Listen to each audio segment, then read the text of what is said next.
Good evening, everybody, and welcome to Spaced Out Radio tonight. My name is Dave Scott. Thank you so much for taking the time to join us as we are about to board the Woo train and talk hypnotherapy, regression, and ET contact. It doesn't get better than this, and one of the best in North America is our guest tonight, Lesley Mitchell-Clarke. We will bring her in here momentarily. She is a beautiful soul, and I'm so proud to call her a good friend outside of the whole medium of UFOs and podcasting and radio. I just absolutely love her. And you know what? I'm going to tell you right now, if you ever get a chance to give Lesley Mitchell-Clarke a hug, do it. It is well worth it. She gives a great hug. You do, Lesley. You do. Thank you. Before we bring Lesley in here, let's say hello to everyone in our chat room so far. SJ in the gold medal position. Race fan taking home the silver with Andrew with a bronze medal tonight. Todd Purdon and Sweet Donnie C. Good to see you guys. Thanks for coming in. Gorgeous Jenny Metz and stunning Cosmic Fleur here. The lovely and talented Jamie Lynn Ricketts has arrived. She'll be signing autographs after the show. Do us a favor, line up to the left of the studio for Jamie Lynn, to the left of the studio. Jay Foxhunter and Chad Smith. Yes, Chad Smith. He's got a new picture with a wrench that says, "I'm Chad Smith." Good for you, Chad. Glad to have you here. Black Dragon, how are you tonight? And thank you so much for kicking off the super chat. Really do appreciate your love and support of Spaced Out Radio, my friend. Thank you so much. Ufologist, ufologist. There he is. And let's see, who else do we have here? Nicola, what's happening? And scrolling on down, Mental Pancakes, good to see you. And we continue our scrolling here. Grand Paul Holland, what is up, my friend? Almost time for a new guitar, isn't it? Sonny Sloan, good to see you. Scrolling down, the lovely Helena has returned. She'll be signing autographs after the show as well. Line up to the right of the studio. Jamie Lynn on the left, Helena on the right. Moving on here, we have, let's see here. Thank you again for that super chat, Black Dragon. Tewaz, how are you? Good to see you. Ed Clater's back. Adam Lakatos, good to see you guys. Thanks for coming on in. And I gotta look under the bottom of my glasses and I can see. Julio, what's happening, man? Good to have you here. Logan, nice to have you here. The gorgeous Selena has returned. And give us a wave. There's Ozzy Michelle, looking lovely tonight. Rooted in gorgeous sacredness. Hi, stunning Nikki from Seattle. Nice to see you. Super Quest 405er. Nice to have you guys back. Night Gazer, nice to have you here. Thank you for joining us. And scroll Mama Susan, Z Hut, Millennium. Good to see you guys. And Mondak, nice to have you back, my friend. Drew Morris, good to see you. I'll give you a little plug there. Thank you, my bearded friend. You're looking badass tonight. Richard Elmore and JR, thanks for joining us. And Alien Visit here. Hey, Bev, how are you tonight? Looking beautiful. Vincent Proto, good to see you, my friend. And Open-Minded Clarity, Snakes on a UFO. Good to have you both here. Apollo 11. Uncle Dale and his Power Stash are here, everyone. If you're in Austin, Texas, and you see Uncle Dale, rub his Power Stash for 14 days of good luck. Ozzy, oi, oi to you. The lovely Pam McSee has returned. And Joseph Carroll, welcome to our channel. Thank you for joining us. Hey, Jello, Joey Hayes, good to see you guys. 416 Bitcoin, good to have you here, my friend. Travis DeLuca, John Loban Creative. John, welcome to our channel for the first time. Hello to you in Indiana there. Give me 1 second here. I got to start the feed. Otherwise, the radio guys are not going to be able to hear us. And why isn't that working? There we go. All right. Dry Toast, best name in YouTube land right there. Hi, Sandra. Hi, Sandra. Hi, Sandra. Travis DeLuca, good to see you. I already said that, I think, though. And scrolling on down, there's my man Fapster. How are you, buddy? Good to have you here tonight. And Bombshell Bomber, nice to have you here. Thank you so much, Apollo, for that awesome super chat. Really appreciate it. The super chat is a great way to support what we do on this show on a nightly basis. So thank you so much. Manitoba Becky, she is our wheat queen around here. Hello, how are you? And there's Block Chic. Yeah, Block Chic is here. We got about 30 seconds. Here is the lovely and talented Lesley Mitchell-Clarke. My brother Eugene, how are you, man? Sovereign Mind, good to see you. And we're going to get into some seriously cool stuff with Lesley tonight. You guys are really going to enjoy her. She is a lot of fun. And yeah, we're going to continue it up here. Continue it up in 10 seconds. Remember, Super Chat is a great way to support this show. If you are new here, do us a favor. Hit that subscribe button. Ring that bell. We are here 7 days a week broadcasting to you live.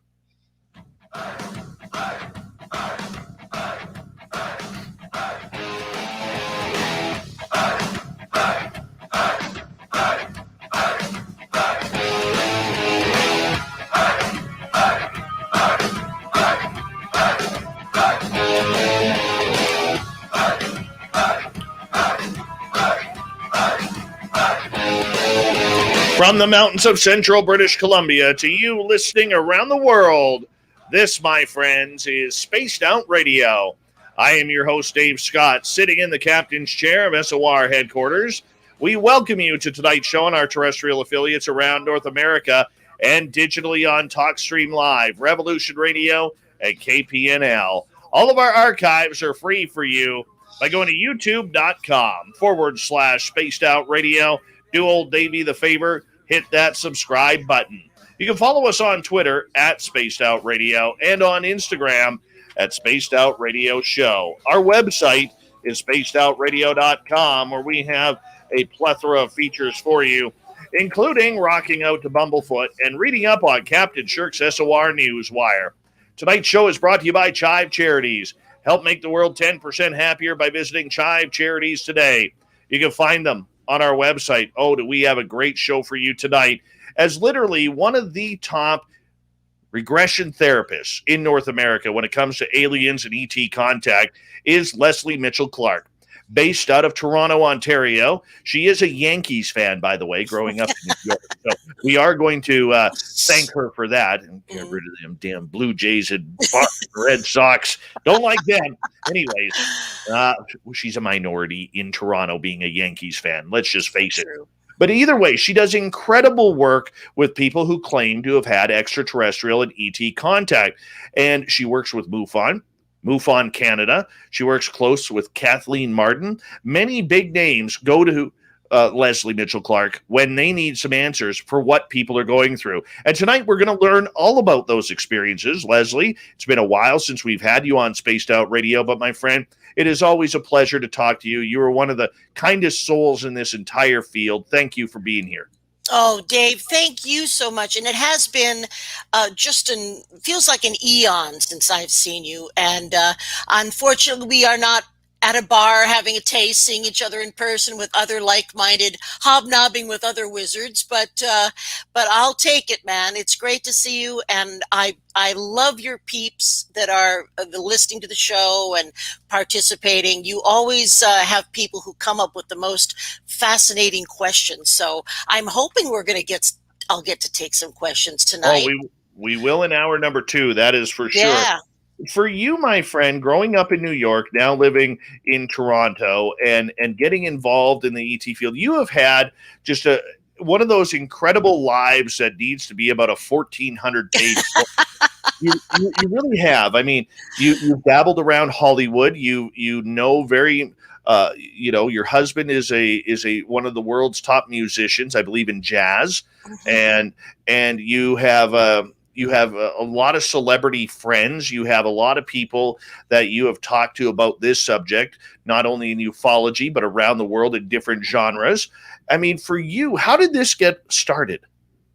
Well, I would have to say, Dave, I have always been fascinated with the stars and space. And even as a little tiny girl, I remember my dad buying a decent telescope, and I would just spend hours, stargazing and feeling that I belonged out there and that there were people out there. And, so all of that was really something I sort of came into this life with, that understanding and attraction to the entire milieu, to the whole subject matter. And, as you say, I've had a few parallel careers. I have worked and I still do occasionally, as an actor and a singer. And I was also a publicist in the music business. And all the while, though, I was in mental health care. I first began working in mental health care when I was only about 17 or 18. And I worked as a psychiatric aide in a state mental hospital to put myself through university. So I was right in there, and fascinated with people, wanting to help people, understanding people. And at that time, it was draconian. We didn't really even have psychotropic drugs at that point. There were a few, but I mean, we still had padded rooms and straitjackets and whoa. So I eventually became a psychiatric technician, which is like a psychiatric nurse, except you can do therapy and a few more things. And I intermittently worked in those areas a lot in rehabs. I worked a lot in drug and alcohol rehabs, as a matter of fact. Now, when I guess it was maybe about 20 years ago, I felt that I had to make a big change. I felt that something was, waiting for me and I needed to do it. But I didn't know what it was. It was like, it was a kind of a midlife crisis. Maybe I should have just gone and bought a red sports car. I don't know, but it was Probably been easier. it was a midlife crisis. So my husband, bless his heart, for me to find some direction, I guess, he bought me a past life regression with a well-known hypnotic therapist there.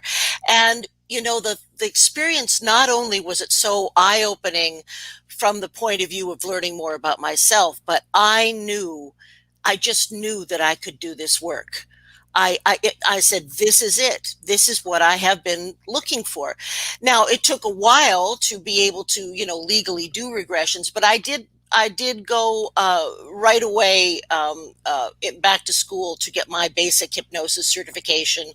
And within a few years, I had certifications in metaphysical hypnosis, and I was able to do regressions, past life regressions, interlife regressions. Now, how I really began to work with and concentrate on people who believe that they've had experiences with extraterrestrial or ultra-terrestrial beings was the fact that in the clinic where I was working, about once a month, someone would come in and want that kind of service, and nobody else wanted to do it. They all thought it was crazy. And I said, are you kidding? Of course I'll do it. So what I did is I started seeing these people, and I adapted past life regression techniques. I mean, I didn't reinvent the wheel or anything here. I adapted what I already knew to work with experiencers in a specific way. And of course, experiencers have often many complex issues, PTSD and agoraphobia, you name it. Sometimes it comes with a whole bundle of stuff. But anyway, that's what happened. And I became so fascinated with this work that eventually, just through word of mouth, I began to develop a reputation where people could feel safe to come to me. They could, it was a safe place to come and talk and be and explore what was going on. So that's how I came to it, out of sheer love, I would have to say.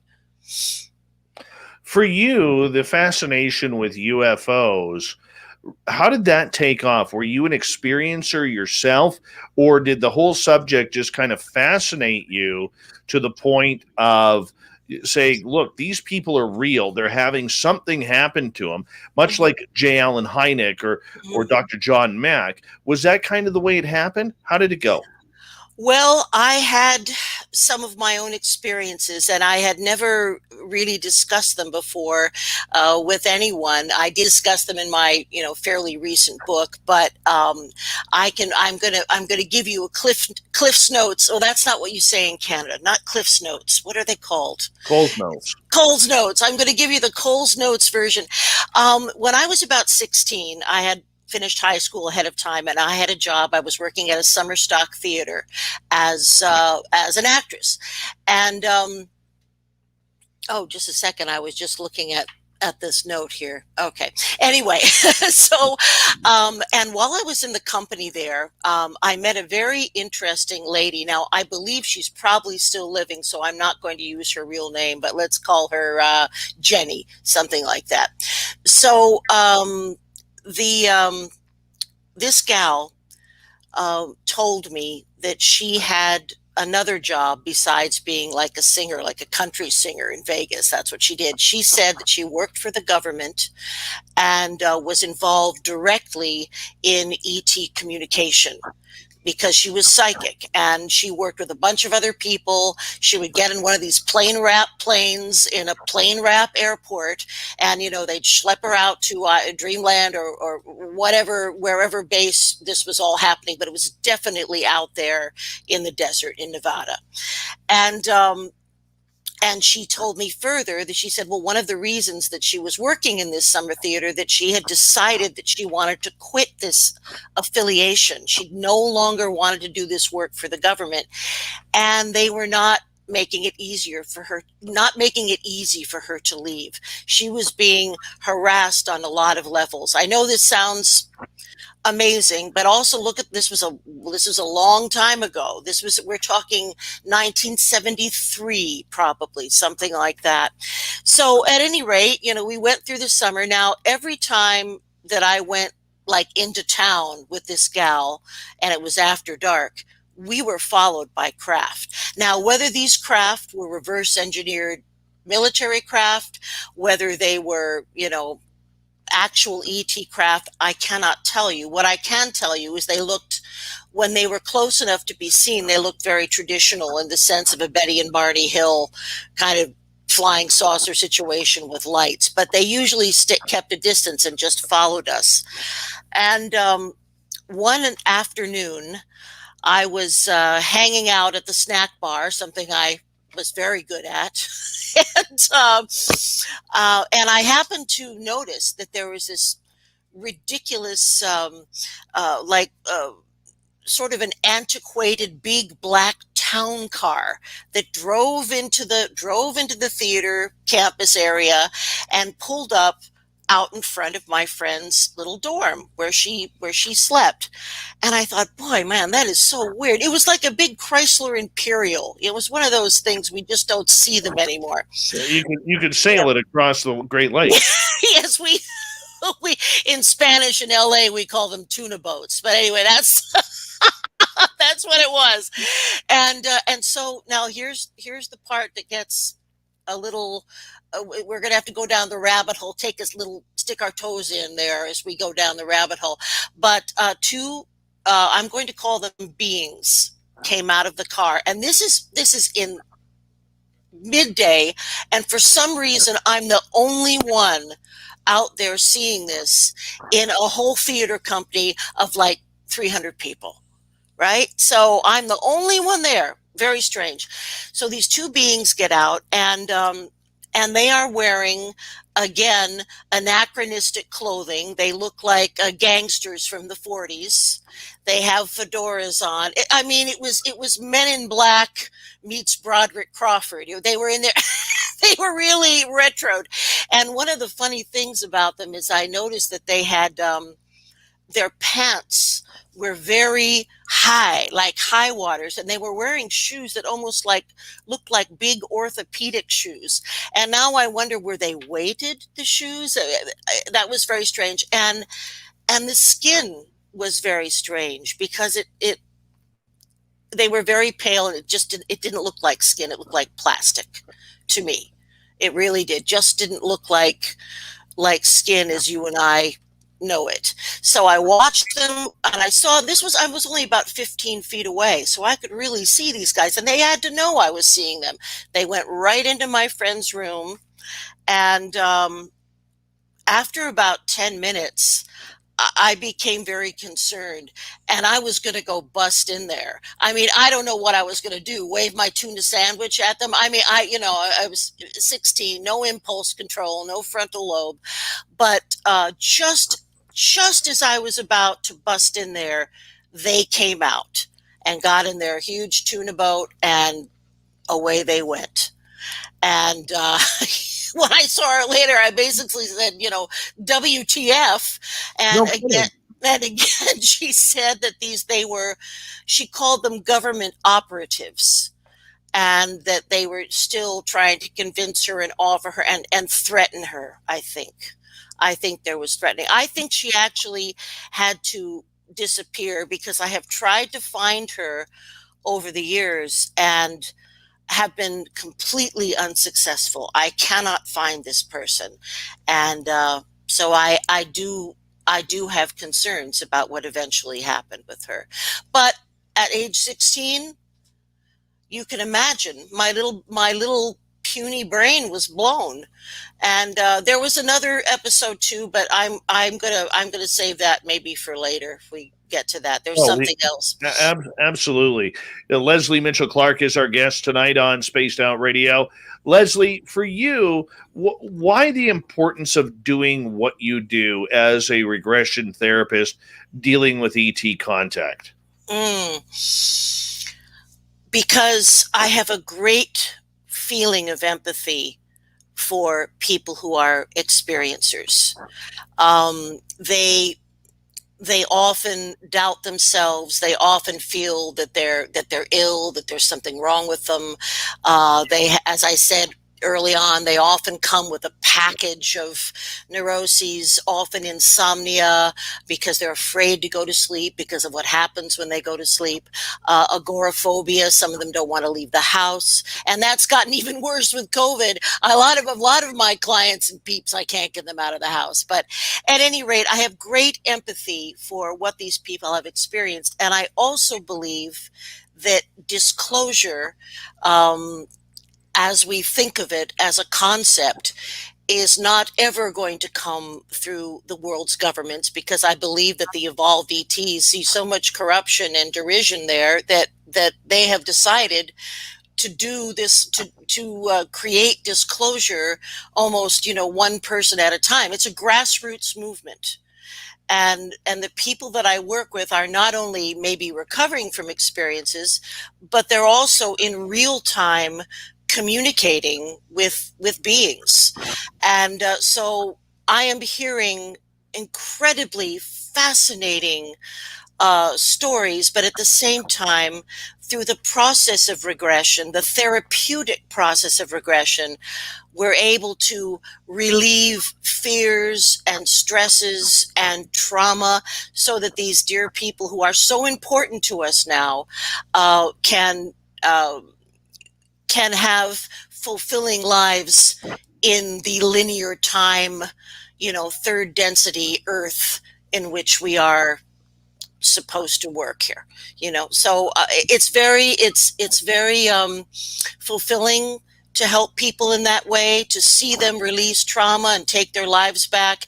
And then also, one other thing I will say, and this has a little bit to do with the Secret Space program, which I believe is a reality. And I am now seeing more and more and more 20 and back guys, like my friend Randy Kramer. And these brave people are starting to wake up, and they are veterans. They are veterans. They have served whatever our world organization is that is involved with this kind of activity. They are veterans that have been damaged and have wounds, emotional wounds, and they are being ignored.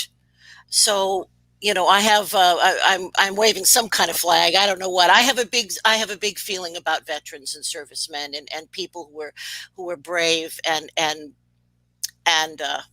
made the ultimate sacrifice. Well, we have a whole level of people who were brave and sacrificed their life in various ways, and they are not being acknowledged.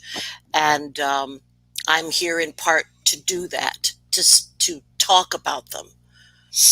Whether you're dealing with super soldiers or you are dealing with ET contactees, is the trauma different in each of them, or is there levels that are the same? Well, I would say that people have, this whole Black Ops secret space program is extremely complex. So there are many different programs that people can be in, and they're quite diverse. For instance, Randy Kramer's thing was very military, and he was involved in a lot of combat and wounds and all this kind of thing, according to what he has expressed about his time. And yet, I think that Jason Rice has not had an experiences of that kind of combat nature. Neither has Andrew Basiago. So I think people have different types of experiences, maybe depending on their abilities. Why do you believe them? And the reason why I ask is I think Randy Kramer is a nice guy. I really do think he's a nice guy. But I mean, not only me, but other people have found many holes in his story. Andrew Basiago is someone who I really, really wanted to believe until he started pronouncing himself as the president of the United States in 2016, that he was in the lineage to get elected. You know, I mean, there's so many. To me, it sounds with a lot of these people, whether it's these two or Corey Good or David Wilcock or Emery Smith or whomever, it reeks of arrogance to me, that they feel that they have to pull the wool over many people's eyes. So how do we believe that somebody has served a 20 and back? And maybe also explain what a 20 and back is. I can explain what I have heard from several people and what what the term refers to. Well, apparently, at least in some military ET human conjoined programs, young men and women began being groomed for these programs at a very young age. And when I say young, it can begin, their experiences can begin at age 2 or 3. Now, whether, again, like Randy Kramer, I'll just use him as an example, not saying I necessarily accept this, but he believes that his DNA was tinkered with in utero. Before he was even born, he had enhancements. So I mean, we have the technology for that. I'm not saying it happened. It's possible. But what I would have to say is the most convincing thing to me is the attachment of the emotions to the experiences. Now, remember, I get people into a very altered state. An induction for a regression is quite long. For instance, normally if I'm doing some garden variety hypnosis, if someone needs some help with losing a habit or weight loss, the induction part where I relax them and get them into the alpha state, that's about 15 minutes, maybe 20 minutes tops, but around 15. But for a regression process, we like to get people into the theta state, which is significantly deeper than that. And I believe that's when we can really tap into everything in our subconscious, or maybe even in the akasha. So by the time I get people into the kind of trance that is necessary for hypnotic regression, what they are telling me, I believe, is the truth as they perceive it. You know what I'm saying, Dave? I believe that they believe. I don't think that they're lying or fabricating. And that's why, these guys, I believe Randy Kramer passed 3 lie detector tests. Now, what that says is that he believes what he's saying. Right. I'm going to hold on right there, because we are going to go to break here at the bottom of the hour. Super soldiers, ET contacts, regression and hypnotherapy. One of the best in the business. Lesley Mitchell-Clarke, based out of Toronto. And she's not a Maple Leafs fan, and that's why we love her. That's right. Yankees. Thank you. We'll be back with more Spaced Out Radio right after this.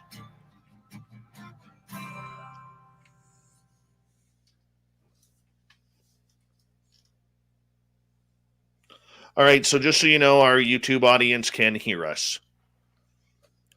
Excellent. Yeah. Yeah. Some of them are kind of mean and vicious, like Vinny and Fap, but, that's okay. That's okay. That's all right. Yeah. Yeah, I forgot about Andrew Basiago's bid for the presidency. I forgot about that. It just like I like Randy. Okay. I really, really like Randy.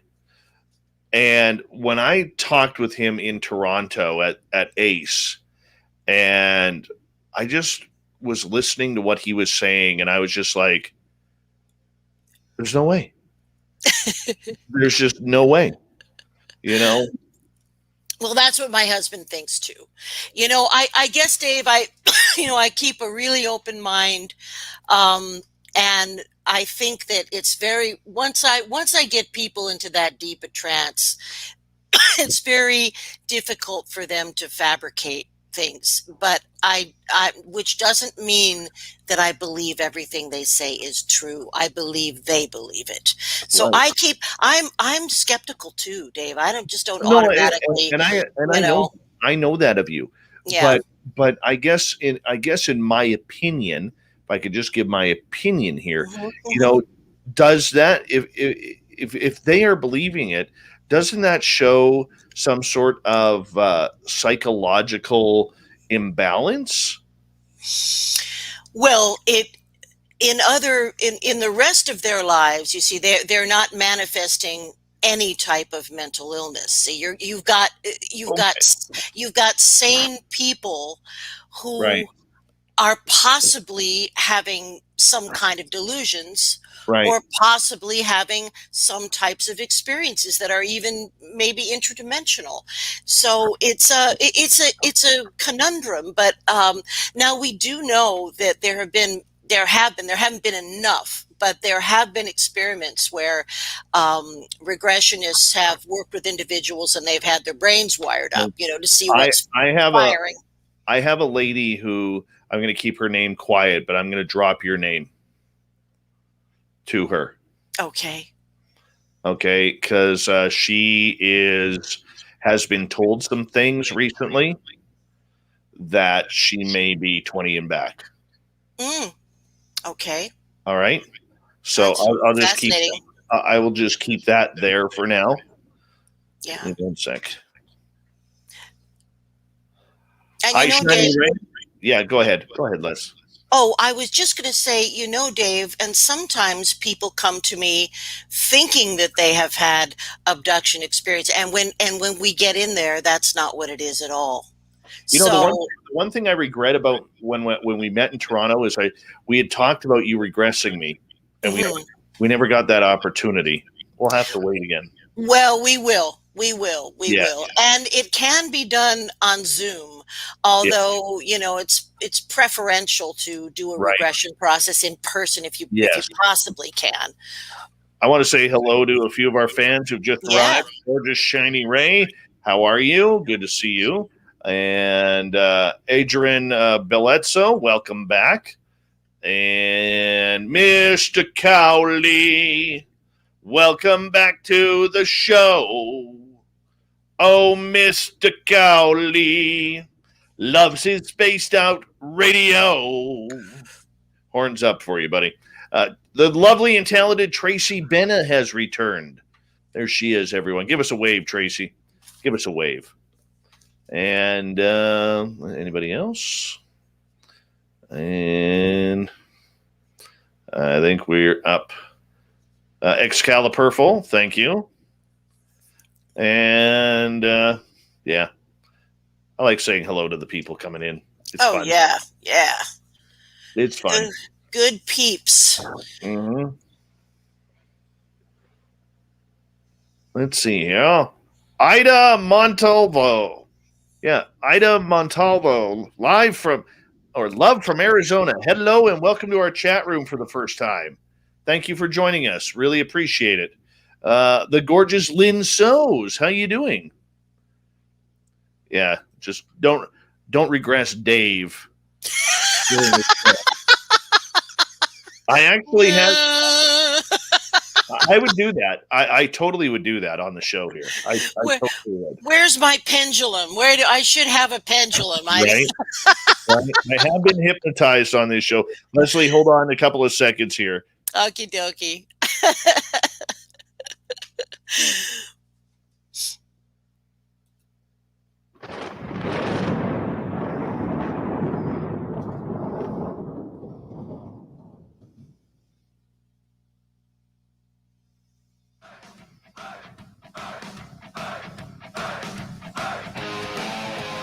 Second half hour of Spaced Out Radio is now underway. My name is Dave Scott.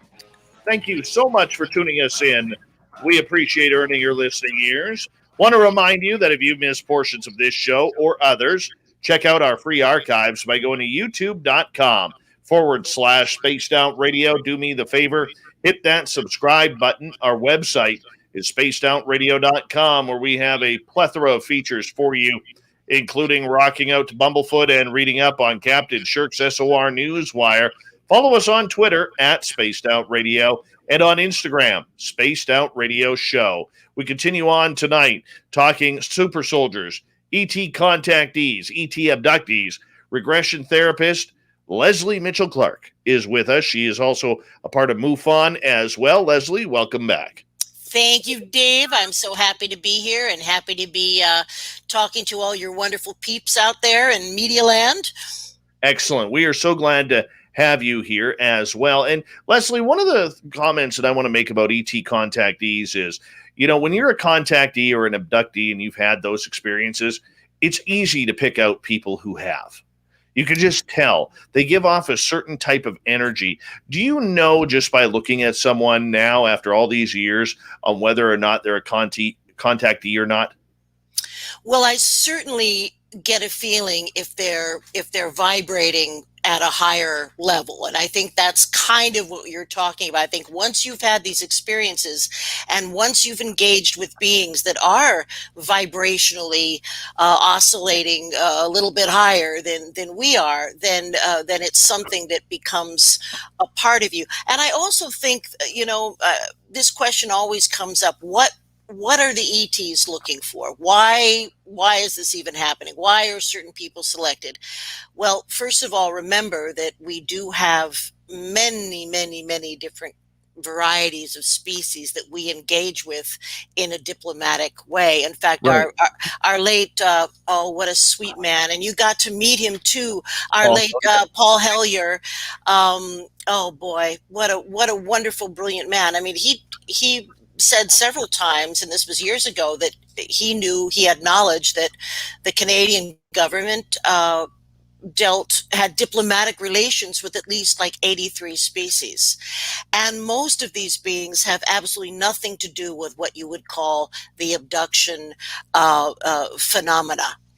And I am of the opinion that the worst, the most brutal abductions that have involved the taking of genetic material, they involved gray hybrids and grays of different types. I'm of the opinion that those are the worst events that have happened to people, and that they have come to a stop at a certain point. And I believe that this is because there was an agreement, the Truman Agreement, if you will, after the Roswell crash, which really involved 3 crashes. We brought those craft down with sonic weapons or something like that, something we had, and there were survivors, and a deal was brokered with the United States government. And essentially these beings who I believe were Zeta Reticuli, they agreed to provide us with certain technology if, in fact, they could be allowed to take a very tiny amount of people, they said, and harvest genetic material because they were having trouble reproducing. And so, in fact, that is if your listeners are interested in that particular time period, there is a wonderful book called The Day After Roswell by Captain Philip Corso, and he was the officer who actually founded what they called the Department of Foreign Technology. Yeah. It was foreign, all right. In the original Greada Treaty that Eisenhower signed, allegedly, those people who were supposed to be taken were those who were supposed to be destitute of mental health, homeless, hobos that were going across the country looking for work, many different things along those lines. And yet it wasn't supposed to be people out of their bedrooms. It wasn't. Yeah. Oh, yeah, you're right. It wasn't supposed to be children.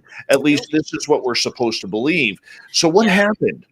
Well, I think it was just a big violation of what was going on, and I think that those particular grays were not to be trusted, and I also think that they were looking for good genetic specimens. I don't think they ever had any intention of grabbing people exclusively who were on the fringes of society in some way, because they seem to, they follow genetic lines too. These kinds of abductions that we're talking about seem to follow familial lines, particularly mother to daughter, and so forth and so on. So in my opinion, they're looking for psychic ability.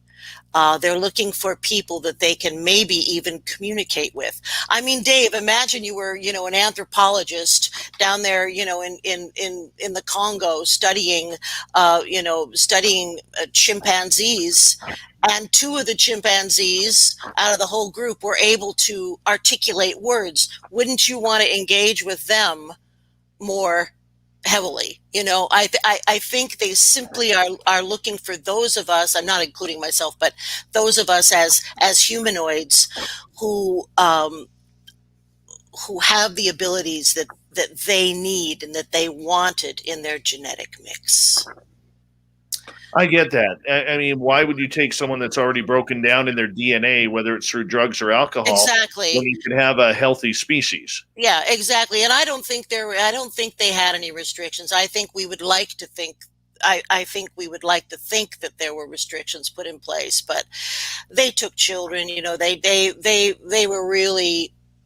It's been estimated that about 14 million people have had that kind of experience, like a Betty and Barney Hill type of experience, where they were taken and examined and perhaps caused some sort of pain and trauma.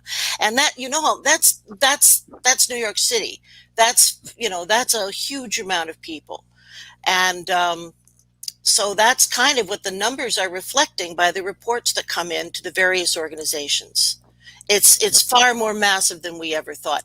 But I think the good news is that those treaties, whether it was Truman and extended to Eisenhower, however it went down, it's over, because we really don't find this happening after, say the mid 80s, something like that.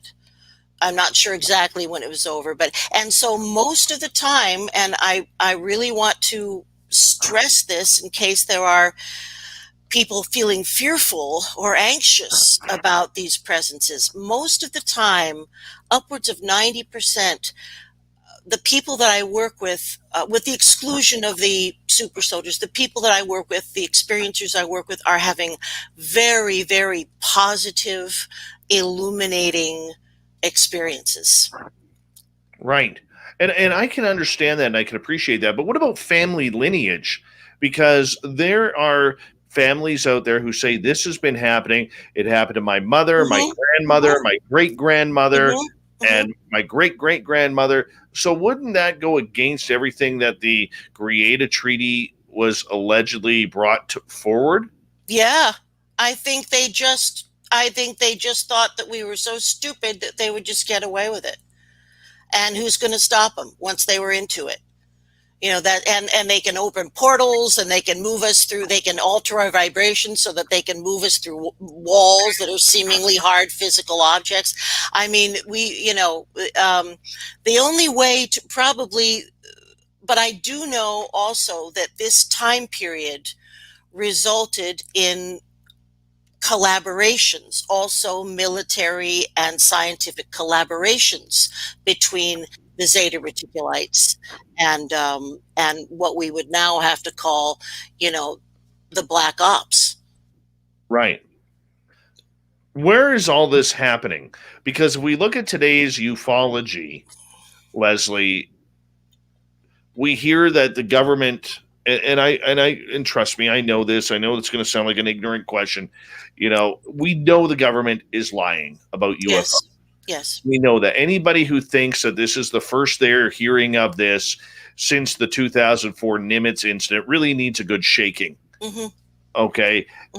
But for the rest of us, I mean, there are some nasty programs out there, whether it's MK Ultra, whether it's Yeah. My Labs, even the Secret Space program, and the 20 and backs. So Yeah. where do we draw the line? Where are they hiding all of this stuff? Because, the one thing that if they're doing this to all these people need to be involved with that. Not just 10 or 50 people. We're talking hundreds, if not thousands over the decades. Yes. So why are we not hearing more people talk about this? Well, I think, Dave, that we are now hearing more, and we will hear more. And one of the reasons for this is that the military black ops type of memory blocks that they would use when they sent someone back, and I'll have to probably explain what I'm talking about here, but they only last for 20 years because they thought there would be no need to make them longer. And that is one of the reasons why so many of these dear people, these veterans, that's why they're waking up, and they're starting to have flashbacks, and certain fragmented memories are coming back, and that's because the memory suppression just doesn't last more. The kind that we have used in our military programs, and some of these awful programs, MK Ultra and all the rest of it, they don't last for more than 20 years. And it's my belief, Dave, and I know I've told you this before, I don't believe that any memories can be suppressed forever. I do not. I think that they don't, the ETs that have done these kinds of things, they don't, and certainly the humans have done these kinds of things, don't know everything about how the human mind works. We are incredibly curious. And when we can't remember something, we will go after it until we do. That's human nature, and I don't think they fully understand that. So with these 20 and backs and the people who are involved with all of this, I want to ask you, what is the commonality between them with their experiences? Well, they all seem to have gone through this kind of cadet phase, which I was starting to talk about a little bit earlier, where the missing time starts happening. They're even taken out of the classroom at school.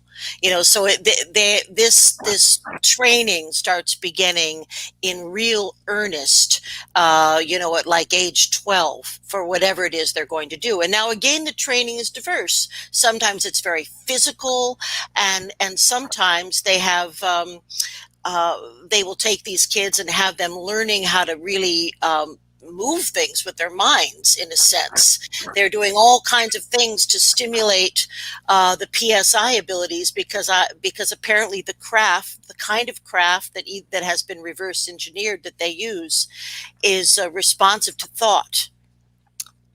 That's how it works. They put their hands, you have to do it with two people, apparently. So they form partners sometimes. I don't mean like sexual or weird. I mean, they have like a partner that is compatible in some brainwave sense. And then they work together in piloting the ship mentally, if you will. So you're not, when you go on these craft, what I hear is you're not going to hear about anything traditional. It does not look like the USS Enterprise. There are no stations like that. It all seems to be operating on matter being informed by thought. So yeah, I've heard some amazing things, believe me. But so yes, that's the pattern. There's a cadet phase, there's training, and then at a certain point, and I have heard this. Everything I've just told you is a commonality with all of those particular types of experiencers. Childhood interventions, often a mother who also has psychic ability. The father may be in the military. There's a high percentage of the individuals that have been involved in 20 and back who are from military families, particularly stationed along the DEW line. Okay, so these 20 and back super soldiers, or whatever you want to call them, where are they stationed? Do you buy the fact that they've been stationed on the moon? Do you buy the fact that they've been stationed on Mars? Or are these potential implants that have been put in their head? Because when you hear stories, whether it's Randy Kramer or others, who say that, that they had their arms ripped off by alien beings on Mars, and then, they were transformed into a new body from a dead soldier, and this is not what they look like, and they haven't aged. Or they tell you that, I was born in 1970, but I look 40 years or 50 years old, but, this is a new body. I was really born in 1943. You know what I'm saying? I mean, I do. This is what doesn't make sense to me. Well, I'll go ahead and talk about that medical part of it, because I've heard that's some of the most astounding stuff that I've ever heard. And the most astounding stuff I've heard didn't even come from Randy Kramer. But according to what many of these individuals have said, when they begin their tour of duty, when they do their final agreement and they're 18 or 17, they are put in a what's the big triangle? What's that big triangle called? That's okay. The TR-3B is ours, and it's for transporting troops. That's what they say. So the first thing that happens is they go on the TR-3B, and they're told, take a last look at Earth. You're not going to be back for a while. And the first destination where they receive a lot of their training is on the lunar base one, the moon. And I absolutely believe that this is feasible and possible. And Mars then is a little more complex, because according to some of these individuals, there are indigenous populations of some pretty nasty reptilian reptoid type beings that are native to Mars, that live underground. So, I've heard these things, but this idea of the moon base, it's just in there in everybody's head as part of the experience, the first place they arrive, like going to boot camp almost. And they have, and one thing that is kind of funny is many of them have told me, you would think that something on the moon would be extremely sophisticated and slick looking, but everything looks kind of like rusty and like it's from the 50s. So I think a lot of this stuff was built during the Cold War, during the post, during the Eisenhower period and the Truman period. Now, and the medical thing, do you want me to now? Let's continue. We got 5 minutes, so let's continue. Okay. Well, one thing that they have also all said is that there is incredible medical capability of healing and repairing traumatic injury, and that everybody, all of these enlisted persons, when they arrive on the, when they go off to their tour of duty, they have, I believe, 3 cloned bodies that are, of course, lifeless, but they take the cloned bodies with them and can use them to harvest body parts, or after 20 years, when they're going to send back these individuals back to age 17, they can transfer their consciousness into one of these inanimate cloned bodies. But wouldn't their parents not recognize them if all of a sudden they came back with a new face or new hair or buck teeth or 6 toes on one foot? No, they're exactly the same. That's why they have a clone that stays at the, they have a clone body that is identical and stays at age 17, 18. It's designed that way. But when they get returned to their families, these people have terrible emotional problems, and many of them go off the deep end with drugs or what have you, and because they're 17 and they feel like they're 37, and they don't know why. They don't know why. So what happens here, to clarify for our audience? These young men and women, they get shipped out at 17 years old because they are told that they are special, they are unique, and so on and so forth. Am I correct so far? Yes. Okay. So then they go to Mars or the moon or Venus or wherever on these TR-3B craft that can travel interstellarly. And from there, they spend 20 years doing what? Well, it's defensive, apparently, and many of them say that at this point, we pretty much can control who comes into our solar system. So certainly, somebody like Randy Kramer, he was involved in like battles, like all the time. But I can't say that for everyone. They could have been administrative, they could have been medical, they could have been involved in psychic communication. They could be what is the psionic specialist. So there's all different things, and apparently they sort these people out really early on and discover their strengths or what they're going to do, and that's how it's done. Very military, just like people come in when they join the military and they take an aptitude test or a cooter preference test or whatever, and then they tell them what they're going to do. Okay, so they spend 20 years and then they get their memories blanked. Yes, kind of like the Men in Black with the white flash. Yeah, kind of like that. And they all know this is going to happen. They understand what's going to happen, and those are commonalities that I hear. The differences seem to be in what people are doing specifically within the structure of this, and some of them are involved in dealings with other ETs. Like I mean, beneficial ones, trade, you name it. Everything is going on. It's just so hard to swallow, that it is actually happening.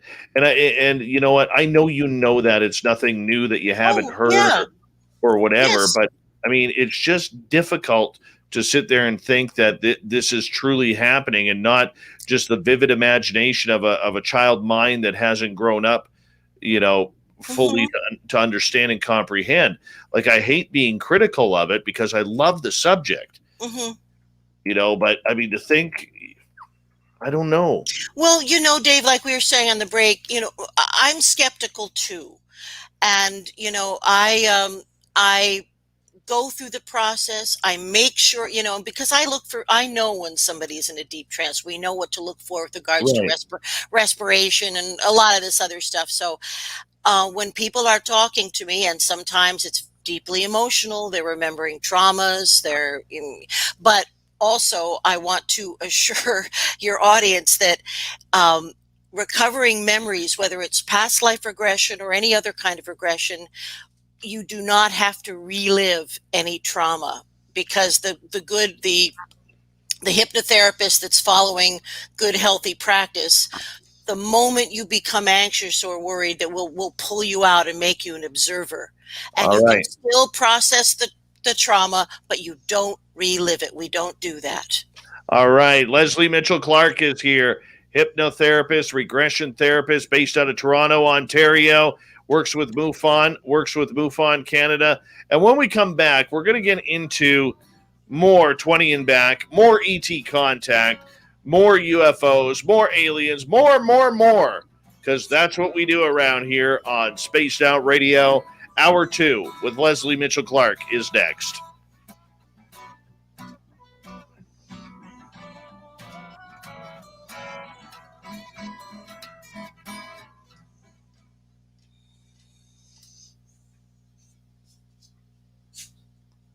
All right, we're clear. Okie doke. Okay, quick question here from Lynn. Family gets a 17-year-old back after 20 years.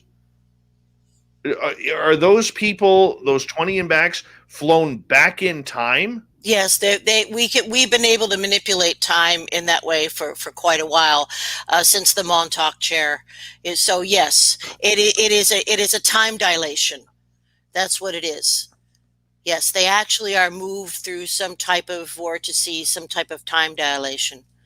Yep. Look at Lady Blah Blah dropping a bomb on me. Dave is a 17-year-old in a 47-year-old body.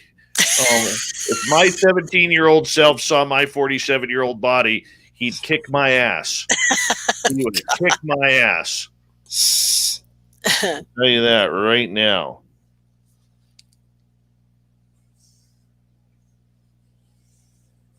Oh.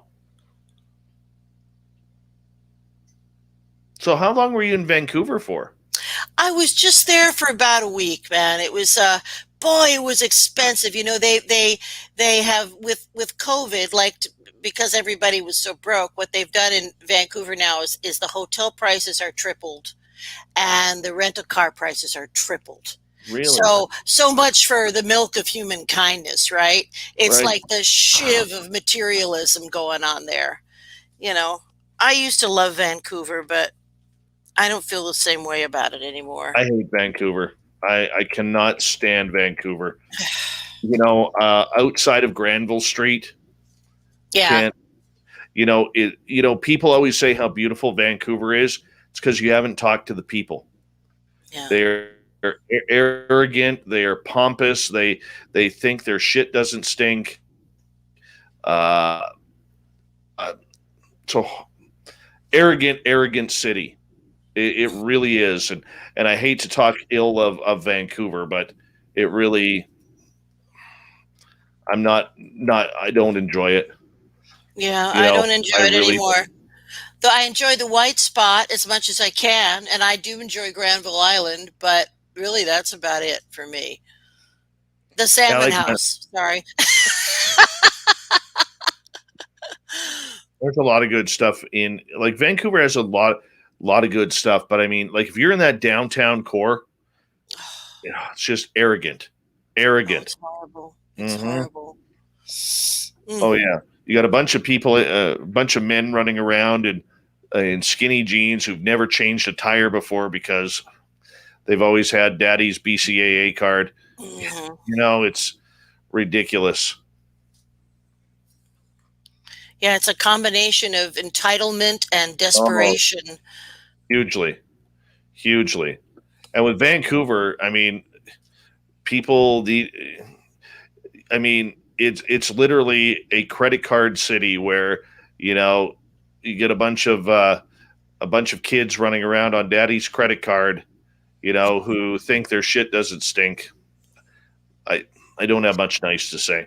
I mean, Oh, I'm sorry. Go ahead, Dave. Please go ahead. I was just going to say we got into a huge scene with the hotel because they wanted us to pay for our whole stay up front, and they wanted it with a credit card, not cash. We could have done it in cash, but they wouldn't accept it. So they force you to use credit cards. Like, there's no other way to deal with a hotel than with, and not even a prepaid one, like a travel card where you load it up. That's no good either. You have to go for the high interest thing. Oh yeah. We've got about 2 minutes, hon. Okie dokie. You know, I used to love Vancouver. I used to, like, when I worked at the radio station in Vancouver, I would be in the downtown core every night. Yeah. And that's where it really changed me. It really did. And I'm glad I grew up and got out of that scene. You know, I really do. I mean, just not cool. Yeah. Not cool.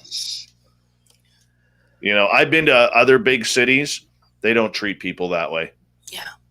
You know? Yeah. No, it's not very friendly. Certainly, I didn't find it very friendly the last time.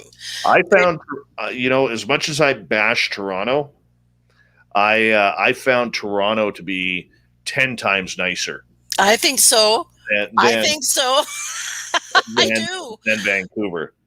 Well, we have a lot more diversity. I mean, it's a real city. It's a real city, and a lot of diversity and a lot to do. And I think it's, and I find it to be very friendly. I do myself. Yeah, I really do. Yeah. But anyway, I'm not slamming everybody who goes there. I have a lot of friends in Vancouver. I do.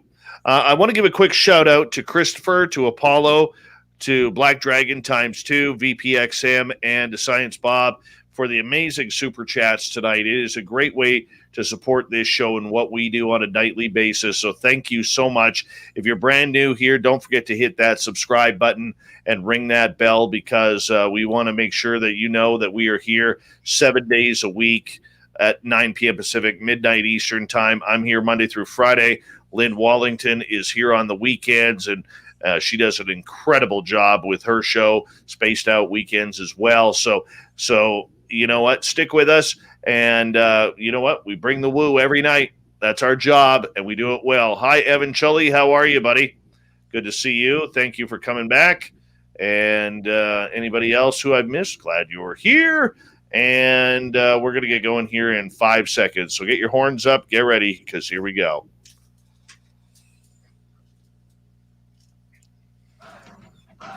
You're listening to Spaced Out Radio with Dave Scott. Follow Dave on Twitter at Spaced Out Radio and on Facebook, Spaced Out Radio Show. Hour number 2 of Spaced Out Radio is underway tonight. My name is Dave Scott. Thank you so much for taking the time to join us. We really do appreciate earning your listening ears wherever you are on this beautiful planet we call Earth. Want to say hello to everyone listening in on our terrestrial affiliates around North America and digitally on TalkStream Live, Revolution Radio, and KPNL. All of our archives are free by going to youtube.com/Spaced Out Radio. Just do old Davey the favor, hit that subscribe button. The Desert Clam has set the password for tonight in the SOR Space Travelers Club. Garbology. Garbology is your password. Use it wisely, space travelers, as the Clam sets the password each and every night right here on Spaced Out Radio. Our website is spacedoutradio.com, where we have a plethora of features for you, including rocking out to Bumblefoot and reading up on Captain Shirk's SOR Newswire. Follow us on Twitter at Spaced Out Radio and on Instagram, Spaced Out Radio Show. We continue on tonight with Lesley Mitchell-Clarke. She is a regression and hypnotherapist based out of Toronto, Ontario, and she works with ET contactees, abductees, and people who make claims that they are part of a military 20 and back group. Is it even possible? We're talking about it right now. Lesley, welcome back. Oh, thank you, Dave. All righty. Yeah, boy, we're really getting into it, eh? Absolutely. Yeah. You know, one of the things I did want to, we're talking about the diversity of the programs that people can go into as part of this big mega operation that also works with the ET. It's a collaborative. There are ETs involved, a lot of them. So, one of the most awful things that I have heard is one of my clients who would be a 20 and back experiencer.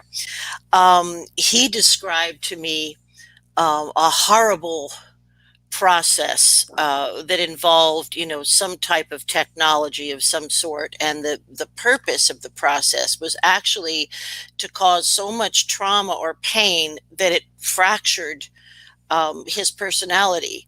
And what they were looking for, what they were trying to accomplish with that heinous kind of thing, is they were trying to sort of have an aspect of this gentleman that they could manipulate, that would be able to travel through astral projection and spy on people or cause heart attacks or whatever. So this poor gentleman has a very I'm not going to call it schizophrenia, but he certainly had two very distinct identities in one body, and he even called the other one, Alan 653. I think he had a name and number for him, but his personality was fractured, and he was a very good astral projector. That was one of the things, that was one of his skills, and they wanted him, and he even did that. He allowed that aspect of himself. He sent it through some kind of psionic process, sent it to predestined locations to do some pretty nasty things. So I find that just very disturbing on so many levels. Okay, so the fact that they're playing with minds and they're playing with basically human genetics, where do the aliens come in on this? Well, this is an interesting question, and again, I would have to say we must be doing things that will also benefit them somehow, and we do have treaties apparently with a number of groups. Now also, especially when I get into the early memories of when people are first being taken when they're children, some of the beings that are involved with the children are very disturbing. There are a group of beings that I've had more than one person call the brown doctors, and I believe that they are some type of a reptilian with whom we have agreements, and they seem to be genetic specialists. There are also insectoids that are genetic specialists, apparently. So we're learning from them. It's got to be so complex. I can't even begin to fathom how all of these different relationships would work. But I would imagine that, like, even when we congregate with members of our own world, if we do a collaborative thing, there has to be an advantage for everybody. That just seems logical to me. So are the aliens manipulating us or the governments in order to try and build a stronger human being? I don't think so, Dave. I don't think so. I don't think that's the goal at all. I think that type of genetic research was particular to the Greys, and it's not happening. But I do think that there has in the past been that school of thought that they were trying to make super soldiers. All the evidence is there. I mean, we know about that. We even know what was going on up in Montreal, where they were using LSD and hypnosis and God knows what else to fracture these poor kids. And so they could be manipulated. And what they found out is that whole line of research was a disaster. It just did not work. They could not control it. It just didn't work, and they damaged a lot of people, I believe. And I can understand that and appreciate what you're saying in regards to that. The extraterrestrials and the people that you have had contact with, I want to kind of shift gears here. Okay. We have heard of so many different species, from humanoids to reptilians to mantids to all sorts of different gray type beings. What is the strangest extraterrestrial that someone has explained to you that they've encountered under regression? Wow. Well, some of them have encountered, like aquatic beings, or beings that are so far out you wouldn't necessarily think that communication would be possible. But a lot of the time, the majority of the time, people are engaging with ETs that are quite humanoid. That and they consider us like their cousins. That there is a genetic relationship. So I think that there are probably a lot of ET species, especially maybe from the Lyran system, the Pleiadians, and those. I think that those beings are genetically related to us, and I think they can pass right on the street. I do. They may be taller. Some of them are very, very blonde, but most of the beings seem to be quite humanoid. And also, Dave, I think that there are a number of beings that project themselves holographically that aren't even necessarily here physically. I think that many species do that because space travel is such a, they don't, it's not necessary, because the speed of thought, if you can deliver a hologram at the speed of thought, then why wouldn't you? So there's that aspect too. We do have ETs coming in and out that are not actually physically, they appear physical, but it's a kind of a holographic representation.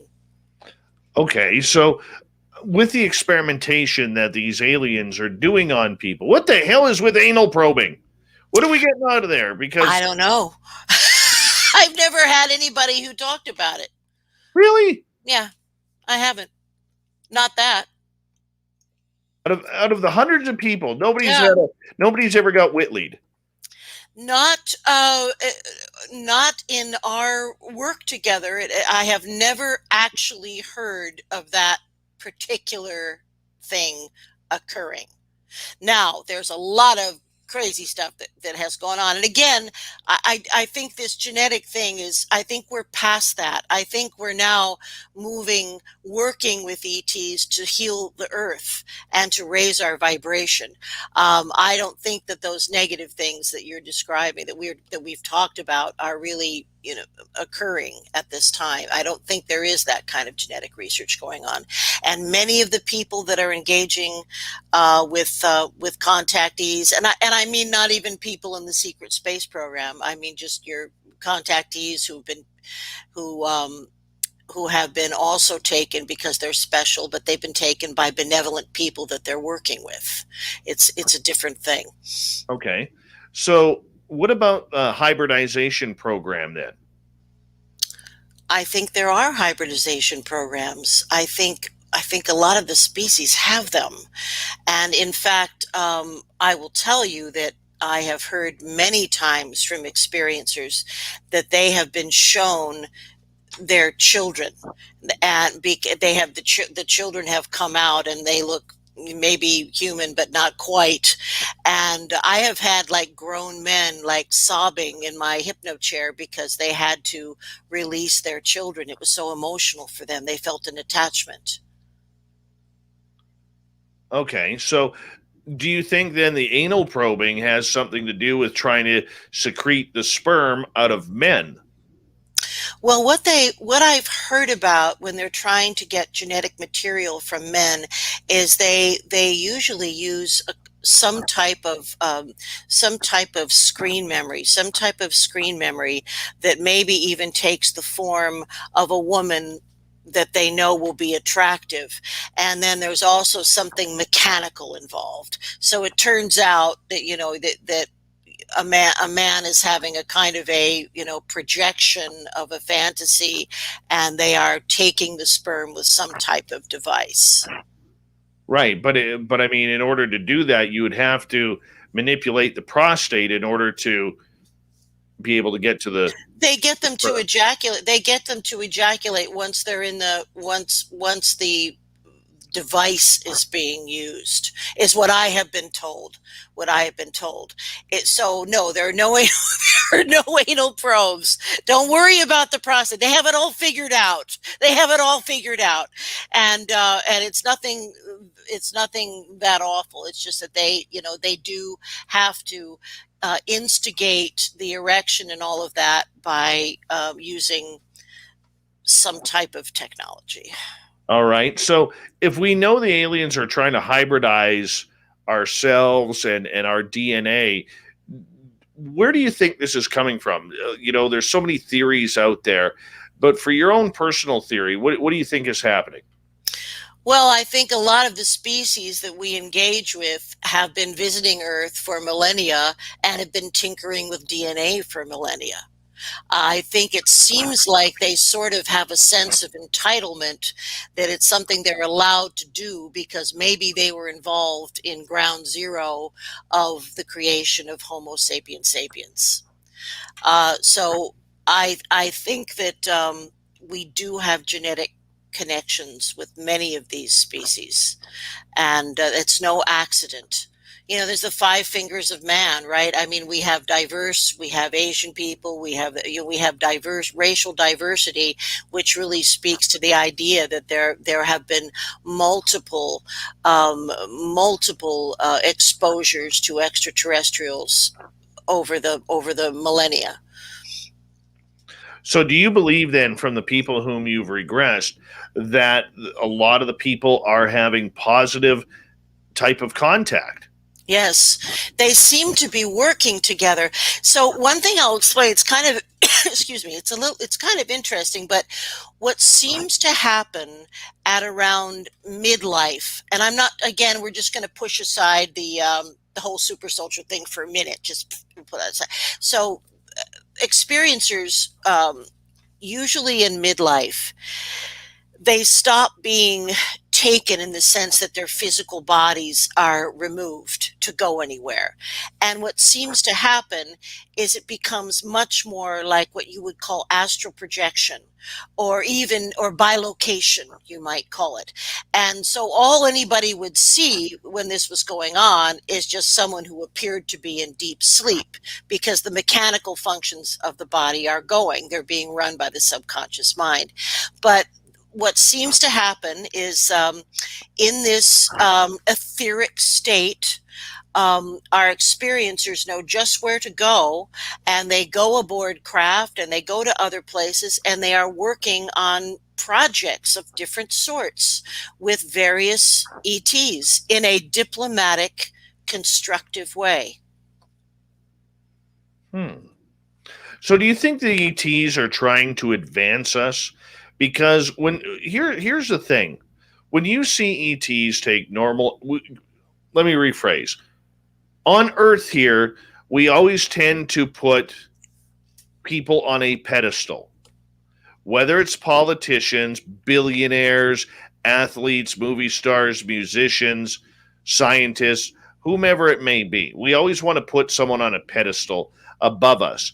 So if we look at it with that human concept, and we see that these extraterrestrials are sending messages to everyday people.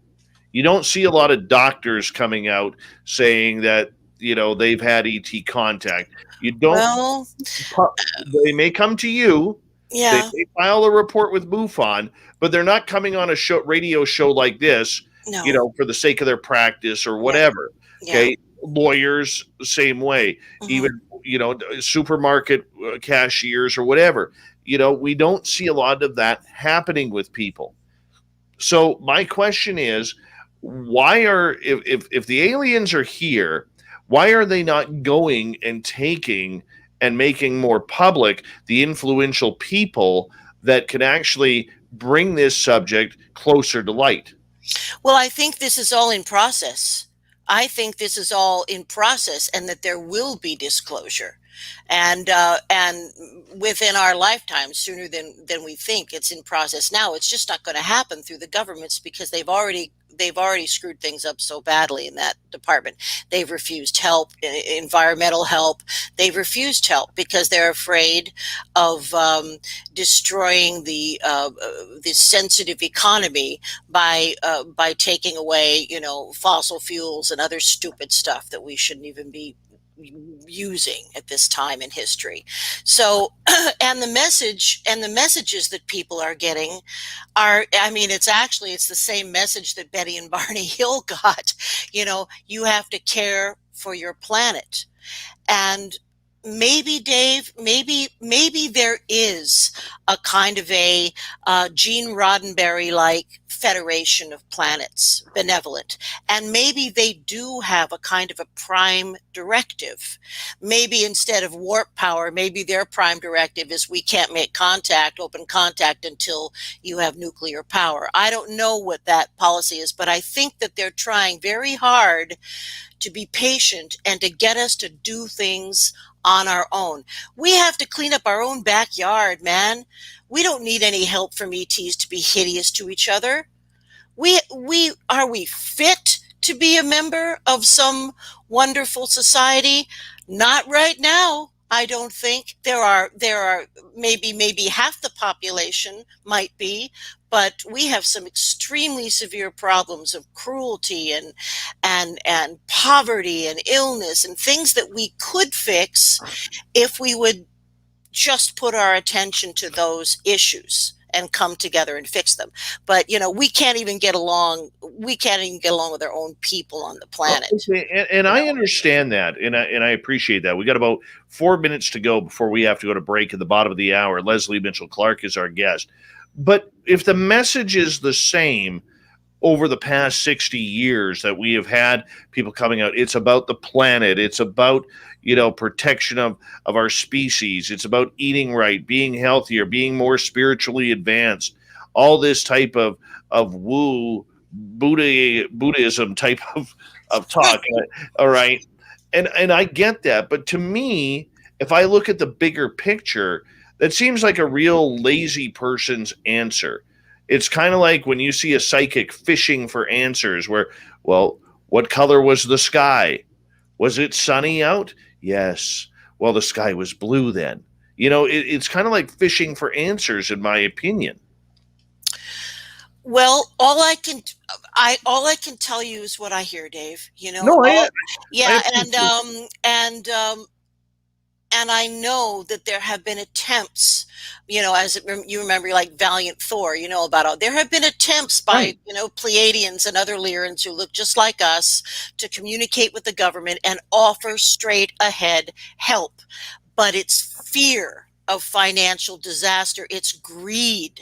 There is a greed element here on this earth. I don't know if we got it from the Anunnaki. There's obsession with riches and stuff, but we really have it. We are really, really materialistic people, and by our nature, and tribal. Like we love to get into packs and then fight each other. So these are things that are part of our nature, and maybe evolution, maybe awareness is about simply recognizing those things and tuning up your own vibration. I think this all starts with the individual. I think any kind of evolution, any kind of change starts with one person at a time. And very true. If it changes one person, I mean, that's great. But, sometimes you want somebody to say something different. Mm-hmm. Okay. Or the big question, why don't the extraterrestrials themselves just land on the White House lawn?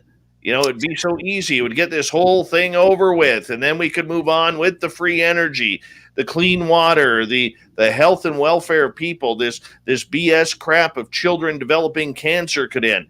It goes on and on and on the list. I'm not trying to be pessimistic or put you down, but it does bring up a lot of honest questions. Absolutely, it does. And, it's extremely frustrating for people like yourself and myself and the rest of our colleagues in the ufology, global ufology community. It's frustrating because, we just all want it to happen. We're ready for it to happen. We're ready for real disclosure. Now, they did buzz the White House. There was a fleet of UFOs over the White House. We don't know what happened as a result of that. From what I hear, there have been so many attempts to help us, and they have all been ignored because of fear of change. And that is what we are dealing with right now, which is why disclosure is now a grassroots movement. Why you're on the air, why you're broadcasting to God knows how many people. It's now a grassroots movement because the government paid for each and every one of those listeners. We've paid for them. I'm teasing. There's a rumor going around the internet that I buy followers and listeners. What? Oh. So we paid for that. Really? We that paid sounds for that. like jealousy to me. Who in the world would say that? That's a jealous person. There are people out there, my friend. There are people out there. Lesley Mitchell-Clarke is our guest tonight on Spaced Out Radio. We got her for another hour on the show. Yeah, she's staying up late in Ontario to hang out with us, but we love her. And we're going to talk more ET contact right after this.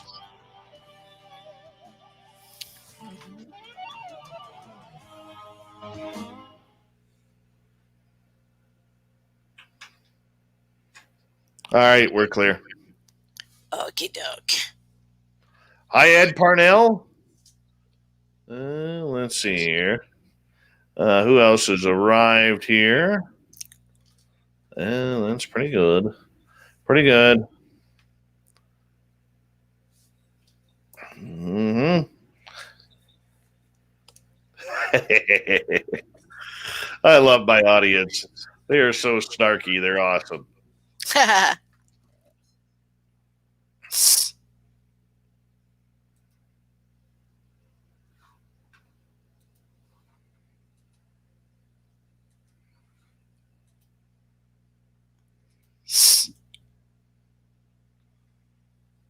Hi, gorgeous Teresa. Where have you been hiding lately?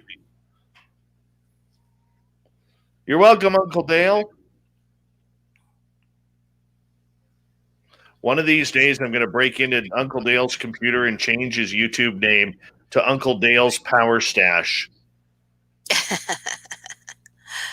Shar, if you had bacon for dinner, you were fully allowed because bacon is universal.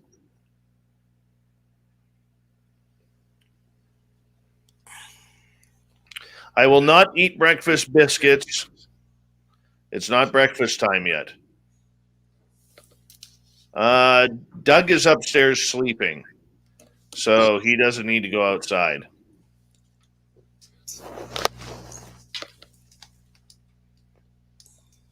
Troy SR71, how are you, buddy?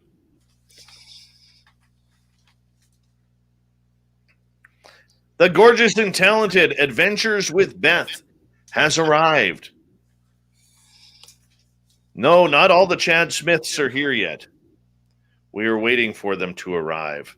There's Merle, everyone. Merle. Merle from Paranormal Road Trippers and the Angry Ghost Hunter.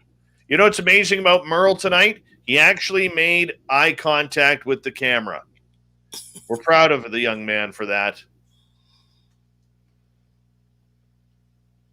Mm-hmm.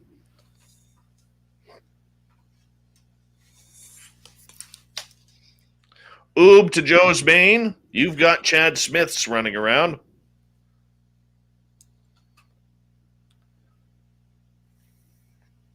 Mondak, what time zone are you in? Because it's not breakfast time yet. Pleiadian Starseed, how are you, my friend? Good to see you. Let's start the Merle run, people.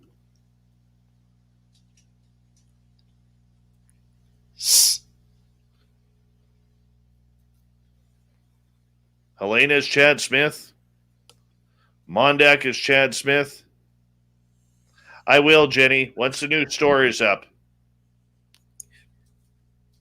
Yes, our new website should be a couple months away. A couple weeks.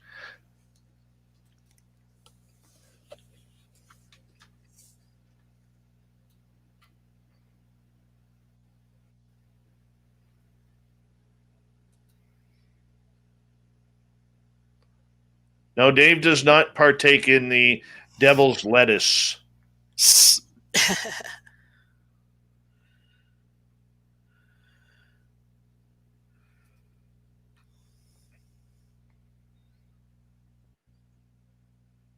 Oh, Lesley Mitchell-Clarke will come on anytime because she loves us. I do. We're already getting requests for your return. Oh.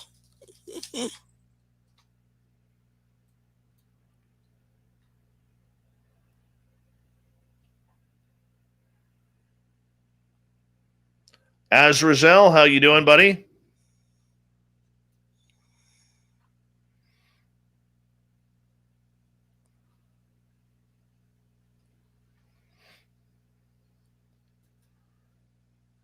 Adventures with Beth, you brought all the Chad Smiths in with you. Merle. There you go.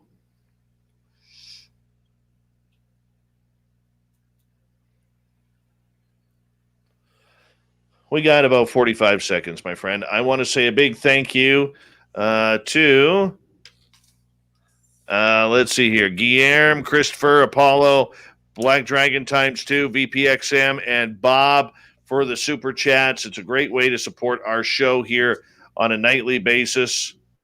So thank you so much for tuning us in. Appreciate each and every one of you. And let's make this happen in about 15 seconds. So sit back, relax, enjoy, because we're going to have a good time. Hey, Red in the Valley, how you doing? Good job, Chad Smith. Good to have you back, buddy. Even though your wrench was sexier. Here we go.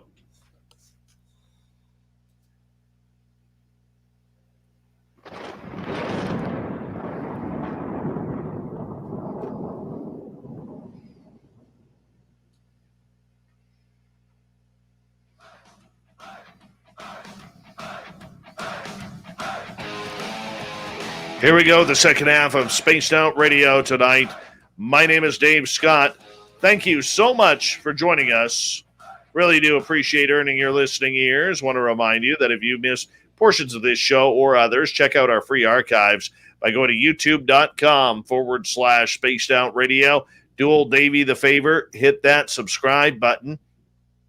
Our website is spacedoutradio.com. We have a plethora of features for you, including rocking out to Bumblefoot and reading up on Captain Shirk's SOR Newswire.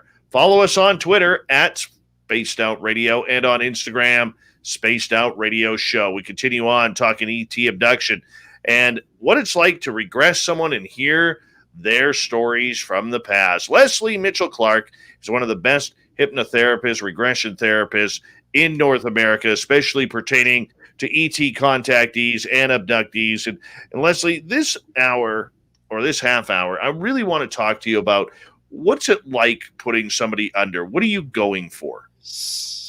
Well, what we're going for is a deep state of relaxation. And that's really all that hypnosis is. And now there's been a lot of confusion about it, but the real deal is hypnosis is over 6,000 years old. And if you believe in antediluvian civilizations, as I do, Lemuria, Atlantis, Hyperborea, whatever, it's probably well older than that. But every major civilization on Earth that we know of in the ancient world used some version of hypnosis. And now the ancient Greeks had what they called sleep temples, and it was a whole big deal. It involved a maze. It was more. And when the patient showed up, they gave them a big opiated drink to get them into the state they wanted them to be in. But all I do is, and people like myself, all we do is relax people. And we take our time to do it.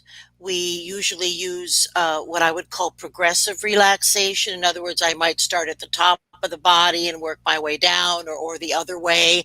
But we end up relaxing every single muscle. Now, when the body gets relaxed enough, that little, if you wish to call it a membrane or a curtain that separates one's conscious mind that we walk around with and the bigger part of ourselves, the subconscious, that curtain disappears. And then we can access the subconscious mind, either to disrupt negative behaviors and instill new positive behaviors, or to take a journey and revisit memories of past lives, or the interlife, or missing experiences from our present time life that are mysterious, or where we have missing time, perhaps. So basically, by talking to people and by giving them a safe environment, that's really important. I think they have to be comfortable and feel safe. So making these people feel safe and comfortable, and all hypnosis is really self-hypnosis. I'm like a guide. I'm a guide who is a specialist in the language of the subconscious mind, I think. But that's kind of what we do. And I look for physical, when I'm bringing someone into a deep state of hypnosis, I look for many physiological signs that allow me to know that they are in the zone where they need to be to begin receiving suggestions. Excellent, excellent. How do you go along the path? Because hypnotherapy and regression does have a lot of critics Oh, yeah. in regards to it. How do you go along the path of making sure that you are not leading your client down a path so that way you're almost like implanting any sort of answer or storyboard in Right, exactly. I have to be like vanilla ice cream. I mean, I have to be so neutral.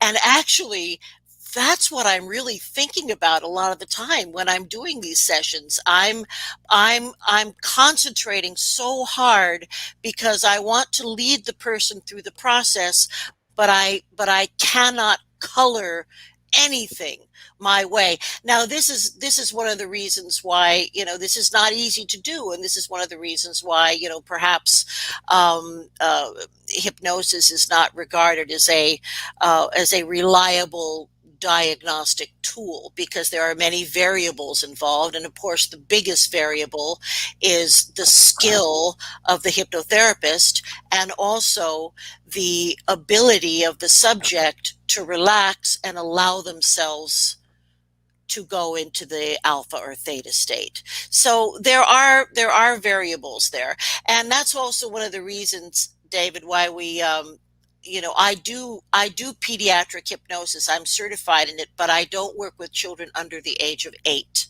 I think that their relationship to fantasy and reality is very tenuous at that time, and I don't think, and they're going to try to please you and say what you want to hear. So in my book, if they're over 8, I can work with them, but they're just too. Now, not every hypnotherapist, there's no Lesley, law about it. So, there you go. You froze there for a quick second. And then you froze again. oh, sorry. I see myself moving. Am I okay? Okay, you're good. Okay. You're good now. Okay. Yeah. Yeah, okay. I was just going to say that there is not a lot of uniformity in the regulation of hypnotism. Now, I belong to a U.S. guild that's 50, 60 years old, the National Guild of Hypnosis. And they have, my basic training was through their auspices, so it's very thorough and straight ahead. I later did my metaphysical training with Dr. Georgina Cannon, who's one of the foremost authorities on past life regression and interlife regression, and so I was very blessed to have good training and to also have certifications from real training. But even in Quebec, hypnotists are not allowed to do regression. So, and you have to remember that, we're always fighting, we're always fighting the AMA, or not the AMA. We're always fighting the pharmaceutical companies, and we're fighting doctors and psychiatrists, because we are able to elicit incredible positive change in people's lives without any medications, and quickly. So they don't really like that. And did you know, even, the thousands and thousands and thousands of dollars people will spend on fertility clinics? Fertility support with hypnosis is more successful than anything. It's 60% successful, whereas all the fertility clinics can't claim that they have 50% or less success. So they're very nervous about us, and it's and in every European country, not just in Europe, in Australia and South Africa, hypnosis is taught to individuals becoming psychologists and psychiatrists as a matter of course, but we don't do that in North America. So, it's an art, it's a science, and unfortunately, it is not favorably recognized by mainstream science. Although I must say, many doctors, medical doctors, refer people to me for your very mainstream issues like quitting smoking and weight loss and phobias and insomnia. So the doctors, medical doctors, I think are starting to maybe get on board. I hope. You just listed my entire life right there. Thank you. Joe is wondering, is it possible to be regressed and not come back? No, it's not. But that's why I have to make sure that I'm working with people who are not mentally ill, because if I suppose under certain circumstances, if someone was mentally ill, a psychotic break or psychotic reaction could be triggered. But the thing about hypnosis is it's totally benign. I really want to get that through. Like, the worst thing that can happen to you is you might fall asleep. It is totally benign. And as I explained, I think a little bit earlier, if you're having a regression of any sort, past life, your own life, whatever, if you're having a regression, you're starting to experience some sort of trauma, I immediately, or the practitioner immediately, if they've been taught correctly, they will turn you into an observer. So you will be able to process any kind of negativity that you see and yet not experience it emotionally or physically. And you can pull yourself right out of trance anytime that you want to. It's just like pulling yourself out of a daydream in a way, shifting your attention. So there is no such thing as being put into any kind of a trance from which you could not wake up under your own volition. I think does that get it? Okay. I think that's great. All right, let's go to Mondak's question. What is interlife regression?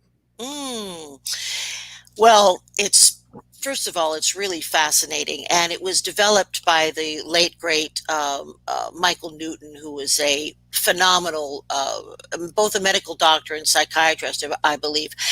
Interlife regression is the exploration of where we are before we incarnate into this life. In other words, what we do is, in order to get where we want to go, to explore the interlife, we have to take someone through, their most recent life, right? So we do that, and then we have them, they leave the body and spirit, and then they are in the interlife, which I suppose you could call heaven or a type of heaven, but it's where everybody goes after they leave their bodies. And Michael Newton discovered that by his research that people have certain points of commonality in the interlife. They meet with friends, they do this, they do that. They also, they can do a past life review if they want. And they also meet with we meet with our counsel to help plan our next life, or if we even want to go in for a next life.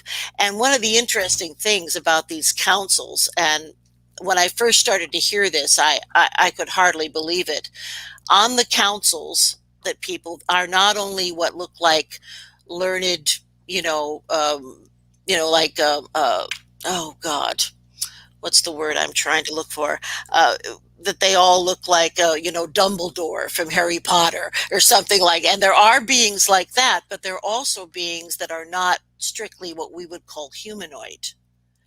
Long skulls, this, that. So we are apparently in a soul group with a lot of different varieties of ETs they're still what I would call, hominids or humanoid beings. So, and then, so you go through the whole thing and why you decided, why you picked the parents that you have in this life. And believe me, sometimes people pick parents just for the DNA. They're not, they go for that, and it's like they don't care about the rest, which is why some people come into some very dysfunctional families. They've come for reasons other than being in a family per se. So it's all of that. It's a fascinating exploration.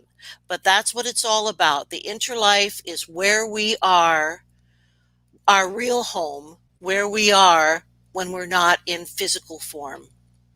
All right, let me get you the next question. This one comes from Nikki. What is your opinion of Dolores Cannon?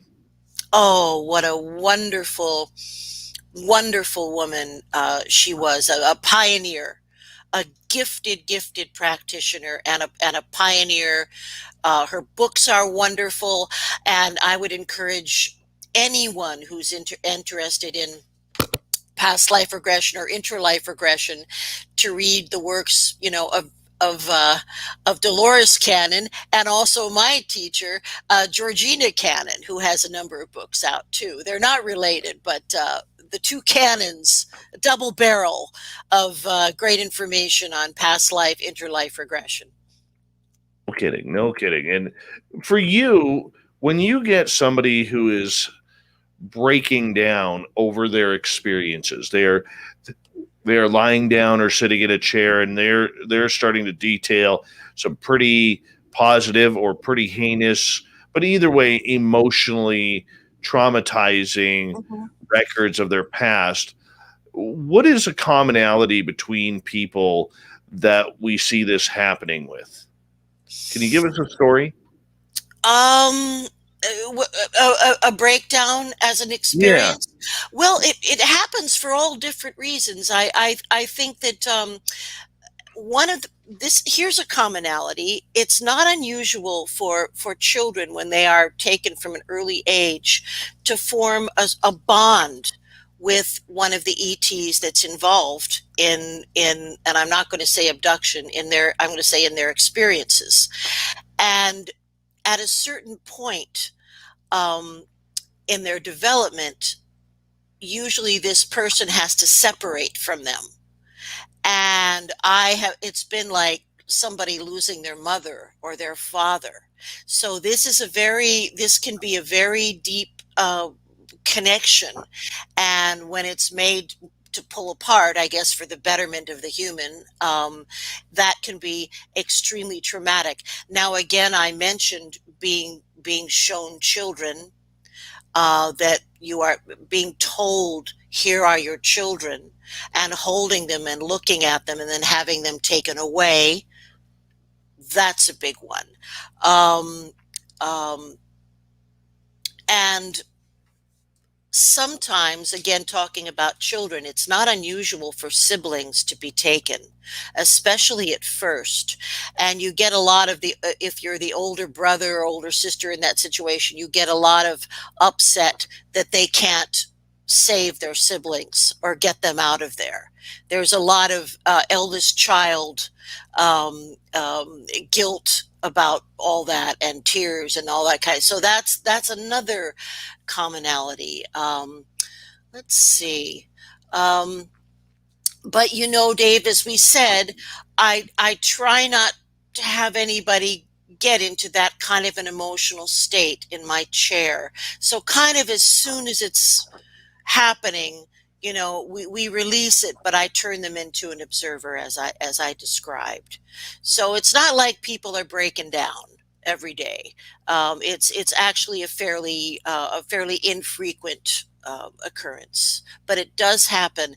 And see if I can think of something else that.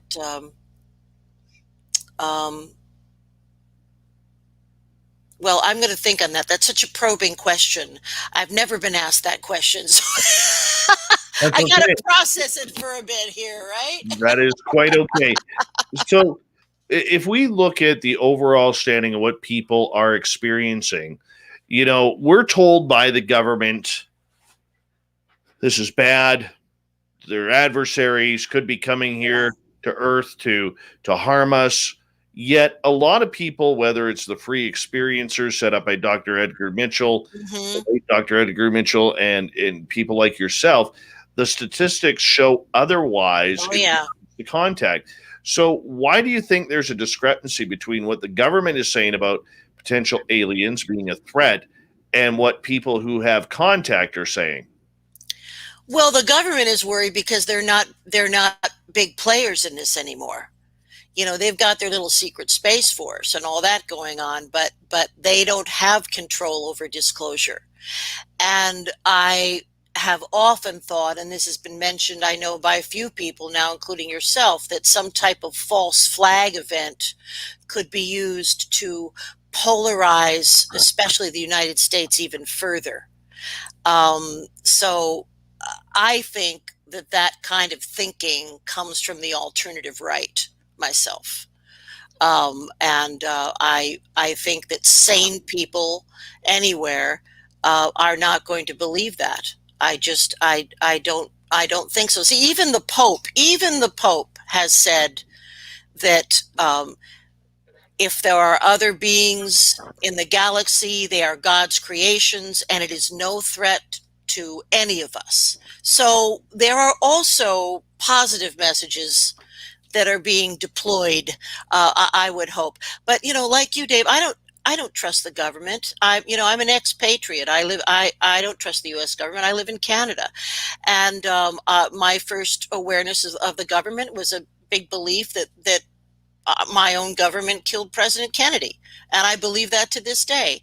And then there was Watergate. So, my trust of the American government is really puny.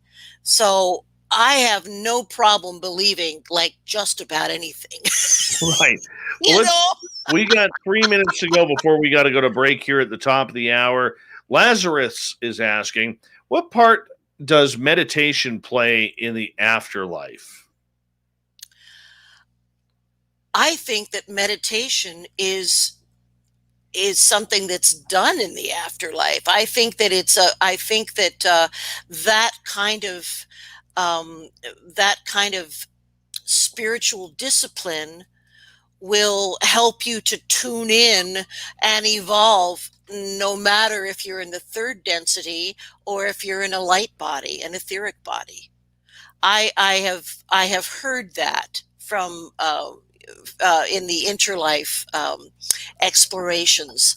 And by the way, if you are interested more specifically in Interlife, the book by Michael Newton, Journey of Souls, is absolutely compelling, and it talks about how he developed this particular technique, and it talks about it far more intelligently than I can. But if you're interested in this process, Journey of Souls by Michael Newton is the book for you. Wonderful. With 90 seconds to go, where do you go with this? What is your main goal in trying to get people to understand their experiences? Well, I think I hopefully, really began that process with the release of my first book, which was about a year and a half ago, and it was written along with an experiencer and also dear friend of mine, Wes Roberts, and the book is called Intersections: A True Story of Extraterrestrial Contact. And in this book, I was fortunate, I was blessed to be able to have a number of sessions with Wes over several years, and was able to observe and hopefully contribute to his whole evolution of accepting who he was and actually taking control of his life again. And in this book, I tried my best to demystify the hypnosis process with lots of transcriptions that are from the actual sessions, and I think that's a little bit unusual in books about this type of experience. There, you get to really. It's almost like you can really participate in the sessions yourself without me revealing how to do it. It's like don't try this at home, kids. Don't try this at home. Don't. Of course.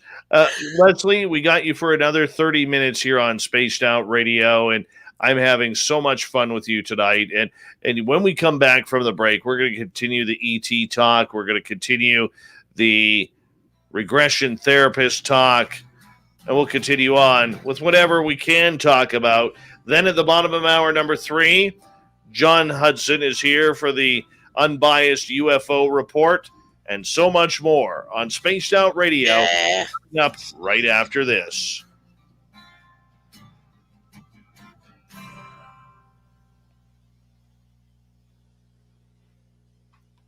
All right, Lesley, I'm just going to put you on mute here for a couple of minutes. I have to take a bathroom break. I'll be right back. Actually. Okay. Me too. All right. Be right back, people.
All right, I am back. We got just over a minute here. Okay. Hey, Davey, how are you?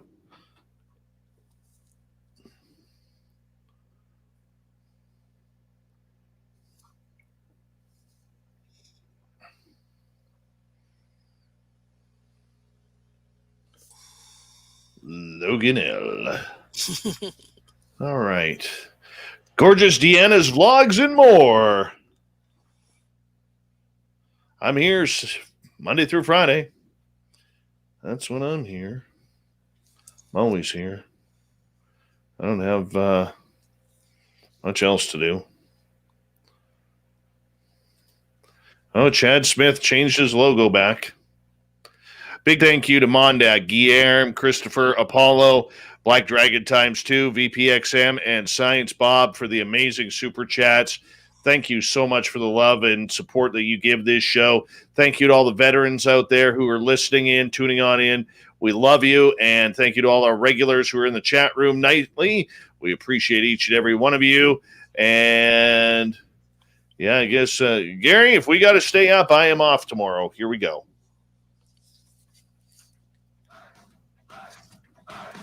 Would you like to connect with us? Head to spacedoutradio.com for all your latest show info. Now, back to Dave Scott and SOR. Third and final hour of Spaced Out Radio is now underway. My name is Dave Scott. Thank you so much for taking the time to join us. We really do appreciate earning your listening ears wherever you are on this beautiful planet we call Earth. Hello to everyone listening in on our terrestrial affiliates around North America and digitally on TalkStream Live, Revolution Radio, and KPNL. All of our archives are free. All you got to do is go to youtube.com/Spaced Out Radio. Just do old Davey the favor. Hit that subscribe button. The Desert Clam has set the password for tonight in the SOR Space Travelers Club. Garbology. Garbology is your password. Use it wisely, space travelers, as the Clam sets the password each and every night right here on Spaced Out Radio. Our website is spacedoutradio.com, where we have a plethora of features for you, including rocking out to Bumblefoot and reading up on Captain Shirk's SOR Newswire. Follow us on Twitter at Spaced Out Radio and on Instagram, Spaced Out Radio Show. For the final time tonight, we introduce our guest, Lesley Mitchell-Clarke. She is a resident hypnotherapist and regression therapist for MUFON and MUFON Canada. She is someone who is highly respected in the UFO world, based out of Toronto, Ontario. Lesley, welcome back. It's great to be back, Dave. I've been having a great time tonight with you. Oh, we love you. We love you. And you know, Lesley, one of the big things that I love about the job that you do is you're able to bring out some of these incredible stories and encounters that people have had. Now, when you are regressing someone, do you ever regress them into previous lives to see if they had ET contact there as well? That sort of can happen very naturally. So yes, I have actually been fortunate to do past life regressions with a number of the people that also come to me with their ET experiences. And what we seem to find is the ET experience is something that has gone on through every part of history that we can imagine. And yes, people have been experiencers in many lives. And also, and this is even more cool, is that people can recount lives that they've spent on other planets, and planets not so foreign from ours. You know what I mean? I'm not talking about anything, crazy, but generally speaking, the bipedal hominid body seems to be kind of a pattern. I mean, we don't seem to get too far away from that in our incarnations. But yes, people have experienced ET contact in past lives, and people have experienced past lives as what we would call ETs. So if somebody, let's say, had ET contact in a past life, are those same ET beings the ones who are getting in touch with them today?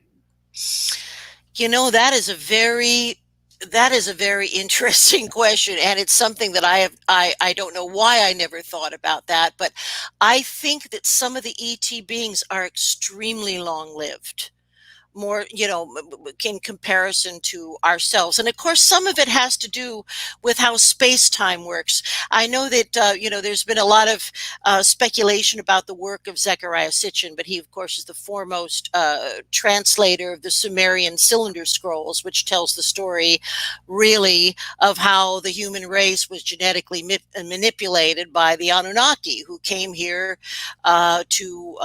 initially to find gold to repair their atmosphere, which they were destroying. So, we have we have all kinds of possibilities for influences there. And I think what we're going to find, in addition to disclosure, is I think that we are going to find more and more archaeological evidence of antediluvian civilizations that only strengthens the concept of these things that I'm talking about.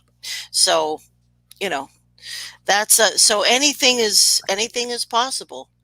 Anything is possible. For a parent, probably the hardest understanding of ET contact or abduction would be to know that it's happening to your children. Mm-hmm. And I mean, I think of my kids, and I wouldn't want them to experience what I have experienced. I just would not. So how do we protect our children from these acts pulled off by extraterrestrials? Well, again, I'm going to say that the worst stuff that goes on is at the hands of our own people in these combined programs with ETs with not the best agendas. So, but I am not sure that we can prevent it, because I have heard this, because I've seen so many situations where the experiences are traveling through the family lines, especially the female line. You can have the grandmother, an experiencer, the mother, the daughter, the son, and it's almost impossible to prevent, I think. I think I think when someone is an experiencer, they have to just simply accept at a certain level that these things are going to happen, and they may travel or they may not. But they also come to understand, people I work with, that they can talk to the ETs and make agreements with them too. For instance, insomnia. This is I mentioned this earlier. This is a commonality. I don't know if I've worked with an experiencer who was not also an insomniac. I really don't. And a lot of this is just fear of falling asleep that starts when they're children. Fear of falling asleep and being vulnerable to, something that you can't control. So I was, and actually, this I can talk about. This was Wes Roberts, the gentleman that I wrote the book with. So finally, out of frustration and just not knowing what else to do, I said, "You know what, Wes? Why don't we put you into trance and see if you can talk to these beings in real time and explain to them about how human beings need sleep, because I don't think they understand. And I think if you explain it to them that you're happy to go do stuff with them or work on projects or whatever you're doing on the weekend, but during the week you have to have your sleep to function in the human physical body." And you know what? We did that. And whether you would call that a placebo, I don't care what you call it, it worked. He slept after that. He slept during the week, and the experiences that he had with ETs were confined to the weekend. Hey boys, I'm working Monday through Friday. They understood. See, these are not, these beings we're dealing with, they're not gods. They're a little bit ahead of us on the path. and they don't know everything about us, and they make mistakes. They make sometimes funny mistakes, especially when they get involved with some elaborate, screen memories when they're working with children. There are always crazy anachronistic things that just aren't right. Like they'll create an environment that's supposed to make kids feel comfortable, and they'll put, a phone from 1922 in there. It's imperfect because they can't know everything. They're beings just like us.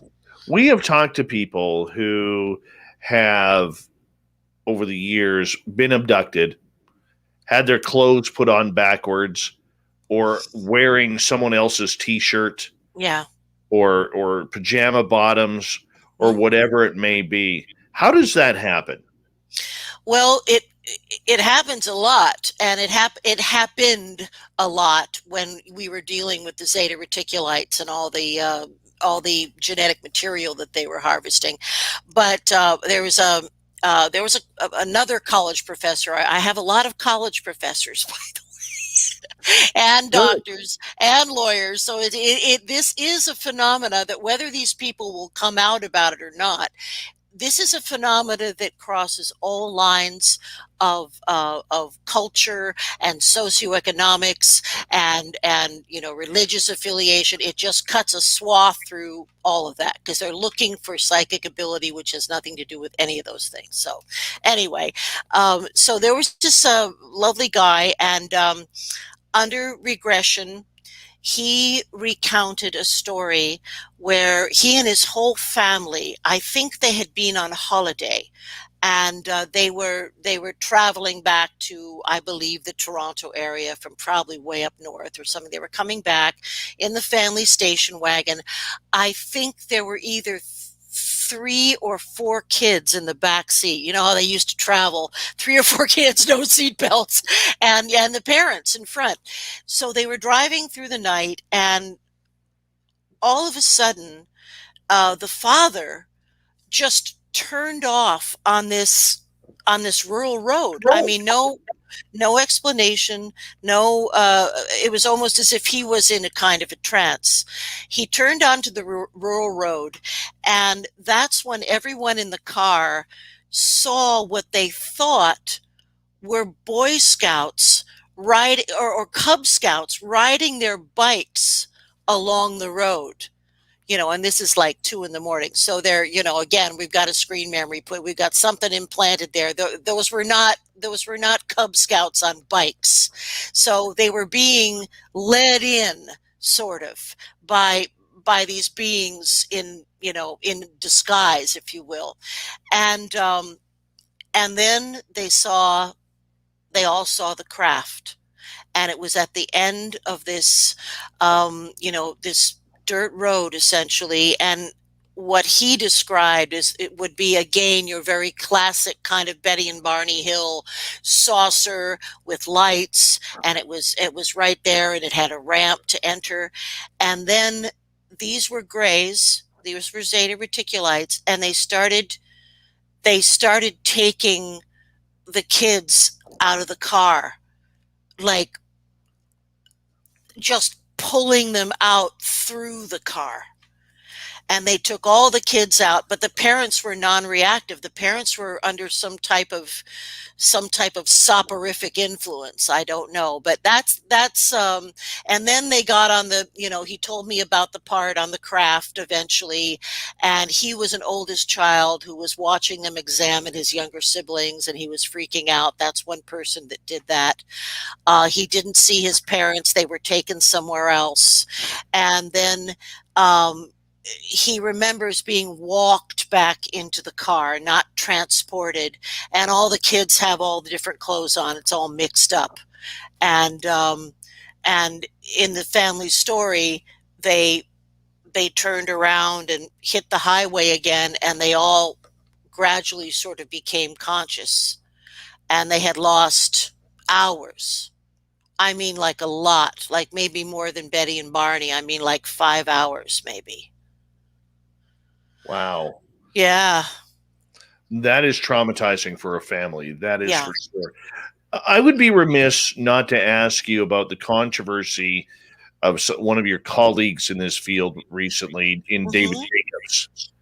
Oh boy. And Well, let me fill in the audience first for those who don't please know. do. Yeah, Well, please do. there was an audio clip of Mr. Jacobs in a regression therapy with a lady who was apparently being sexually abused during her alien abductions.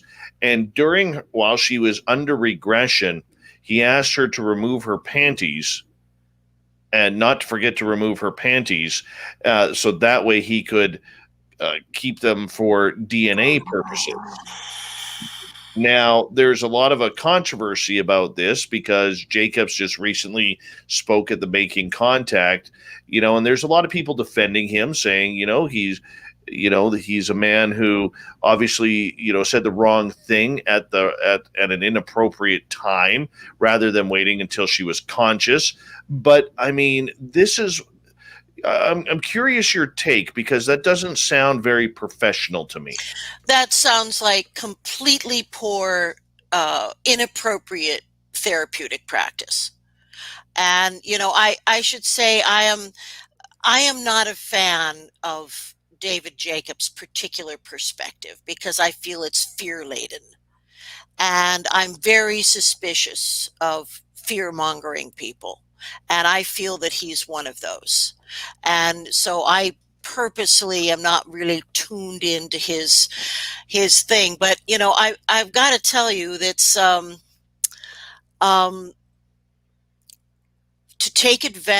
try to take advantage of someone under hypnosis is disgusting and immoral. And if it's true, he needs to be punished within the full extent of the law. Well, I mean, there is audio tape of it, so Yeah. we do know that. I mean, I don't really know the circumstance. I don't know the man. I don't know anything about him and who he is. But I mean, it is to me sounded like a little bit of a ruse, so to speak, in regards to it. Now, I don't know his professionalism. I don't know much about his critiquing of how he does his job. I mean, the UFO field has always seemed to talk very highly of him, but I mean, a comment like that seems very, very suspicious. It's completely inappropriate. And I have never made any kind of comment to a man or a woman in the therapy I've done in all these years, and I can't imagine why he would think that would be appropriate. Yeah, well, in any phase of the hypnosis. In his, I think in his theory of this, if we play devil's advocate for a moment, we were looking at a scenario where I guess she had been abducted and abused by the extraterrestrials, and she believed there was DNA there, and he wanted to make sure that he could send those off for study. I don't think there was anything sexual about it, but the fact that the comment was made while someone is in the vulnerable position of being regressed and totally not in control of their thoughts or whatever, I mean, that's where I find it kind of grotesque. Well, you see, if he would do that, I would suspect him of leading the witness. And that's, I think, one of the reasons he gets so much negative stuff, because he's got it on the brain. And I think he is subtly, possibly using suggestions to help create these memories. Now, it's sexual abuse can be misinterpreted by a person's memory as taking place at the hand of aliens when it actually didn't. You know what I'm saying? Sometimes sexual abuse, especially childhood sexual abuse, is so traumatic for the individual to recall as it actually happened. They put it in a fanciful setting. Of the ETs did it, where maybe 100 years ago it would have been put in a scary religious setting. Oh, it was a devil. The devil came to me, right? But but it's disguising the issue of sexual abuse, and this is something that happens, and we have to be very careful of that. And I question the whole thing you're telling me about here. It seems like terrible therapeutic process, and whether he should have even been regressing that woman is a big question mark to me. Well, I mean, let's move on to more positive thoughts here, because we only have 3.5 minutes left with you tonight in a show that has flown on by. Oh. And I love you so much for coming on the show. I love you too, Dave. Thank you so much for having me. It's been a great time. What is your advice to people who may question about whether or not to go under about their ET experiences? Well, I am always available to chat with or correspond or text with anybody that would like to just run it by me. I mean, it's you can always reach me by email at Lesley, Lesley, at lightworkhypnosis.com. And that's all one word, Lightwork Hypnosis. So Lesley at lightworkhypnosis.com. And I will, it may take me a minute, because I always open it up and I always get back to people. It may take me a few days, but I promise that I will be in touch with you and listen to what you have to say and maybe advise you accordingly. Well, that's great. And everything that kind of goes along with that. Do you have any conferences coming up? Unfortunately, we were going to try and do a virtual ACE this year, but it just became too problematic. And I think we're going to come back. We're going to come back big and strong next fall, about a year from now. Well, I look forward to it, because I was talking to Dave Palachuk this past Sunday. Oh, Dave, yeah.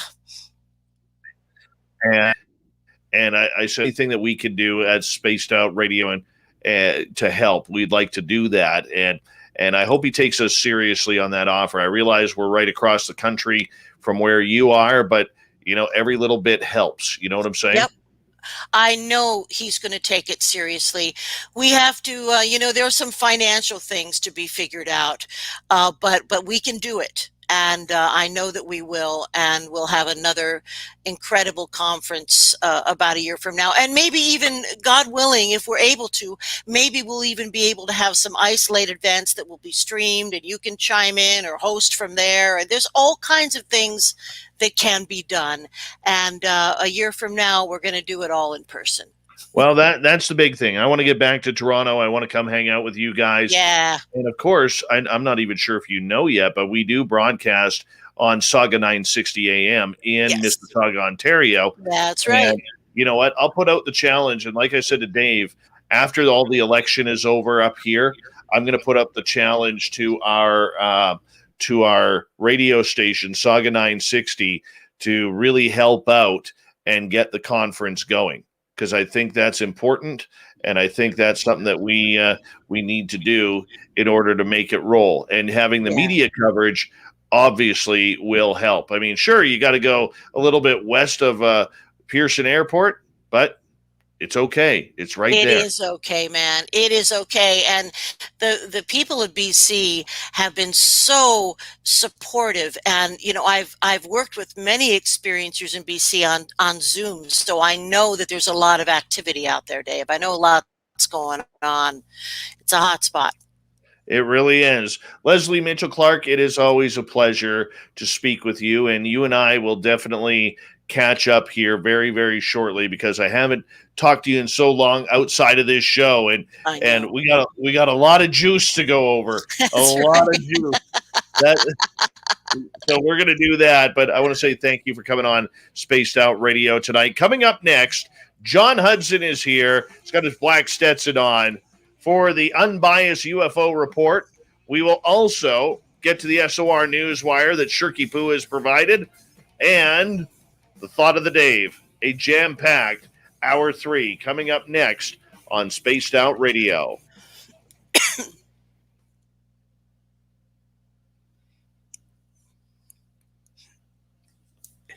Great job, Les. Thanks, Dave. Thanks so much. I'm gonna get a little sleep now. Yeah. Are you available tomorrow for a phone call? Let's see, what am I doing tomorrow? Yes, I just have 3 clients tomorrow, and I have a big, where's my glasses? I have a big break between like 2:30 my time and 6:30, so 11:30, 12:30, 1:30. So from about 11:30 I have a few hours break. At your 11:30. So at my 11:30. Okay, so yeah. Why don't you send me a message on FaceTime when you're available, and then I will give you a ring because I want to fill you in on some stuff. Oh, good. I like to be filled in. All right, Dave. Will do, buddy. And thank you again for having me. It's been a pleasure. Absolutely, Lesley. You take care. Good night. Good night. She is amazing, Lesley Mitchell-Clarke. There he is, the Black Stetson. Boy, man, what a wonderful woman she was. Isn't she? Or is, I should say. Yeah. Oh man, I loved her attitude, and the way she handled some of the information she had, the way she explained her positions, everything. That was super impressive.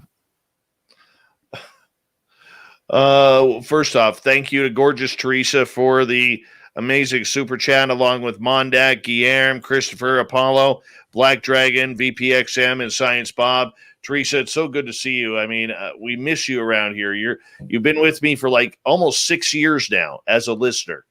And I don't like it when you go on these long vacations away from the show. I don't like it. But I'm glad you're here tonight. Thank you so much, my beautiful friend. Terrible Times, good to see you. Dr. Zed Smith, nice to have you here. Kevin says, if you want a guest who will piss off everyone, I can throw science at Sasquatch. Well, you and I would have one hell of a good debate on that. I might do that, Kevin. I might do that because awesome I could use a very good Bigfoot debate on the air. And you may not like me afterwards, but we'll have some fun. I would love that debate. I would. No, it'd be really good. There's so many topics that I would absolutely kill to have a good-hearted, honest, intellectual debate over. Mm-hmm. Because most of them are handled with such emotion and such, zealot religious behavior on both sides that they're not fun to debate, unless you do it with someone of a certain, caliber. Absolutely. Hi, Owner. I believe Owner is from Poland. I love learning where people are from. I keep kicking my ass, but I want to get a world map. Oh yeah. So that way I put little stickies on where everybody is listening from. Because we've had listeners from all over the place, and it's pretty cool. It's pretty cool. And what you'll find, Dave, is that if you ever get a chance to travel at all, Turkey. Turkey. Ooh, even better. Yeah. Sorry, nothing against Poland.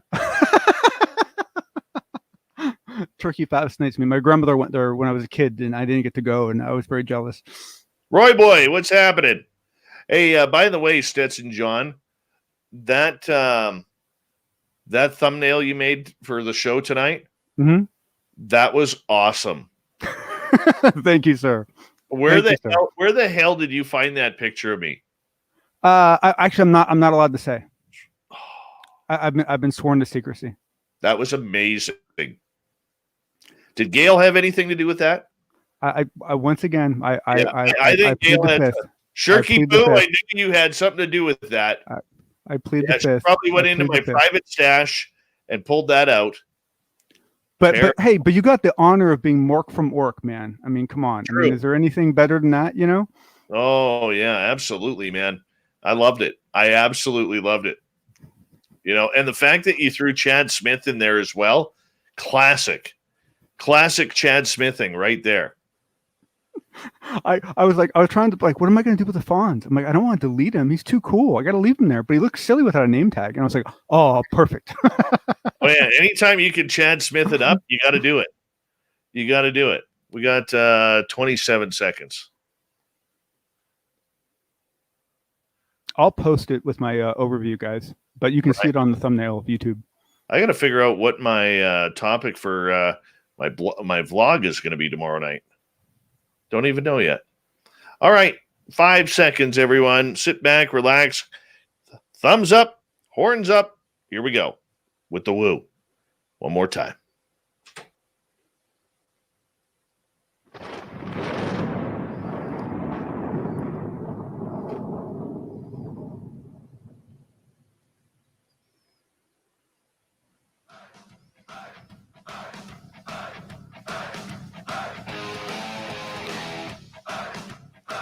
We've rounded third. We're heading for home tonight on Spaced Out Radio. Will we be safe? Will we be out? I have no idea, but we want to say thank you for tuning us on in and remind you that all of our archives are free by going to youtube.com/Spaced Out Radio. Do me the favor, hit that subscribe button. Our website is spacedoutradio.com, where we have a plethora of features for you, including rocking out to Bumblefoot and reading up on Captain Shirk's SOR Newswire. Follow us on Twitter at Spaced Out Radio and on Instagram, Spaced Out Radio Show. It is time once again for our good friend Stetson John Hudson coming on in with another unbiased UFO report. And John, we're going to kick things off with one of the top researchers and writers on this subject. You got some news on Lesley Keene. Yeah. So, well, hello, everyone, and thanks for having me. I appreciate it. It's nice to see everybody. And yeah, I mean, first off, most of us love to see Lesley, produce any content at all. She always has an interesting approach, and she's a very sharp human. But the thing that was neat about this one is one that it was on space.com. And I don't know how many of you have actually ever kind of, used space.com as a resource, but they're typically, I mean, I wouldn't say like ultra conservative, but they're pretty sciencey, right? They're pretty straight laced, as far as content's concerned. So the fact that they were doing this at all, I think was really good. But what was especially cool was the guy who was interviewing her was this chap named Leonard Davis, and he asked some really great questions. And I'll provide a link to the article, but I would really encourage everyone to go read it themselves. But just to call it a couple things. One is they had an interesting discussion about UAP versus UFO, which I thought was kind of cool. They specifically had a nice little conversation about false information. The guy who was interviewing her, Leonard, actually specifically called out the fact that he was concerned that with the rise in activity that you would see a rise in charlatans. And so she talked a little bit about that. She gave a nice shout out to the debrief and the drive. And so, but it was a good debate. And so you can tell this guy was not an ignorant interviewer, right? He had some awareness of what was going on. And then he specifically asked her about disclosure and what was it coming and what did it mean? And so, there was a good little discussion on the different flavors of disclosure that we might see and why some people think disclosures, already happened, why some people think it never will. There's a good kind of debate about that.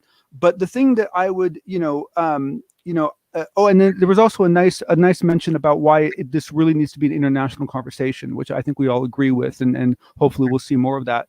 But once again, I think that the main story here isn't so much the article, which was great, and I encourage everyone to read it. I mean, it was great in my opinion anyway. I hope you all like it.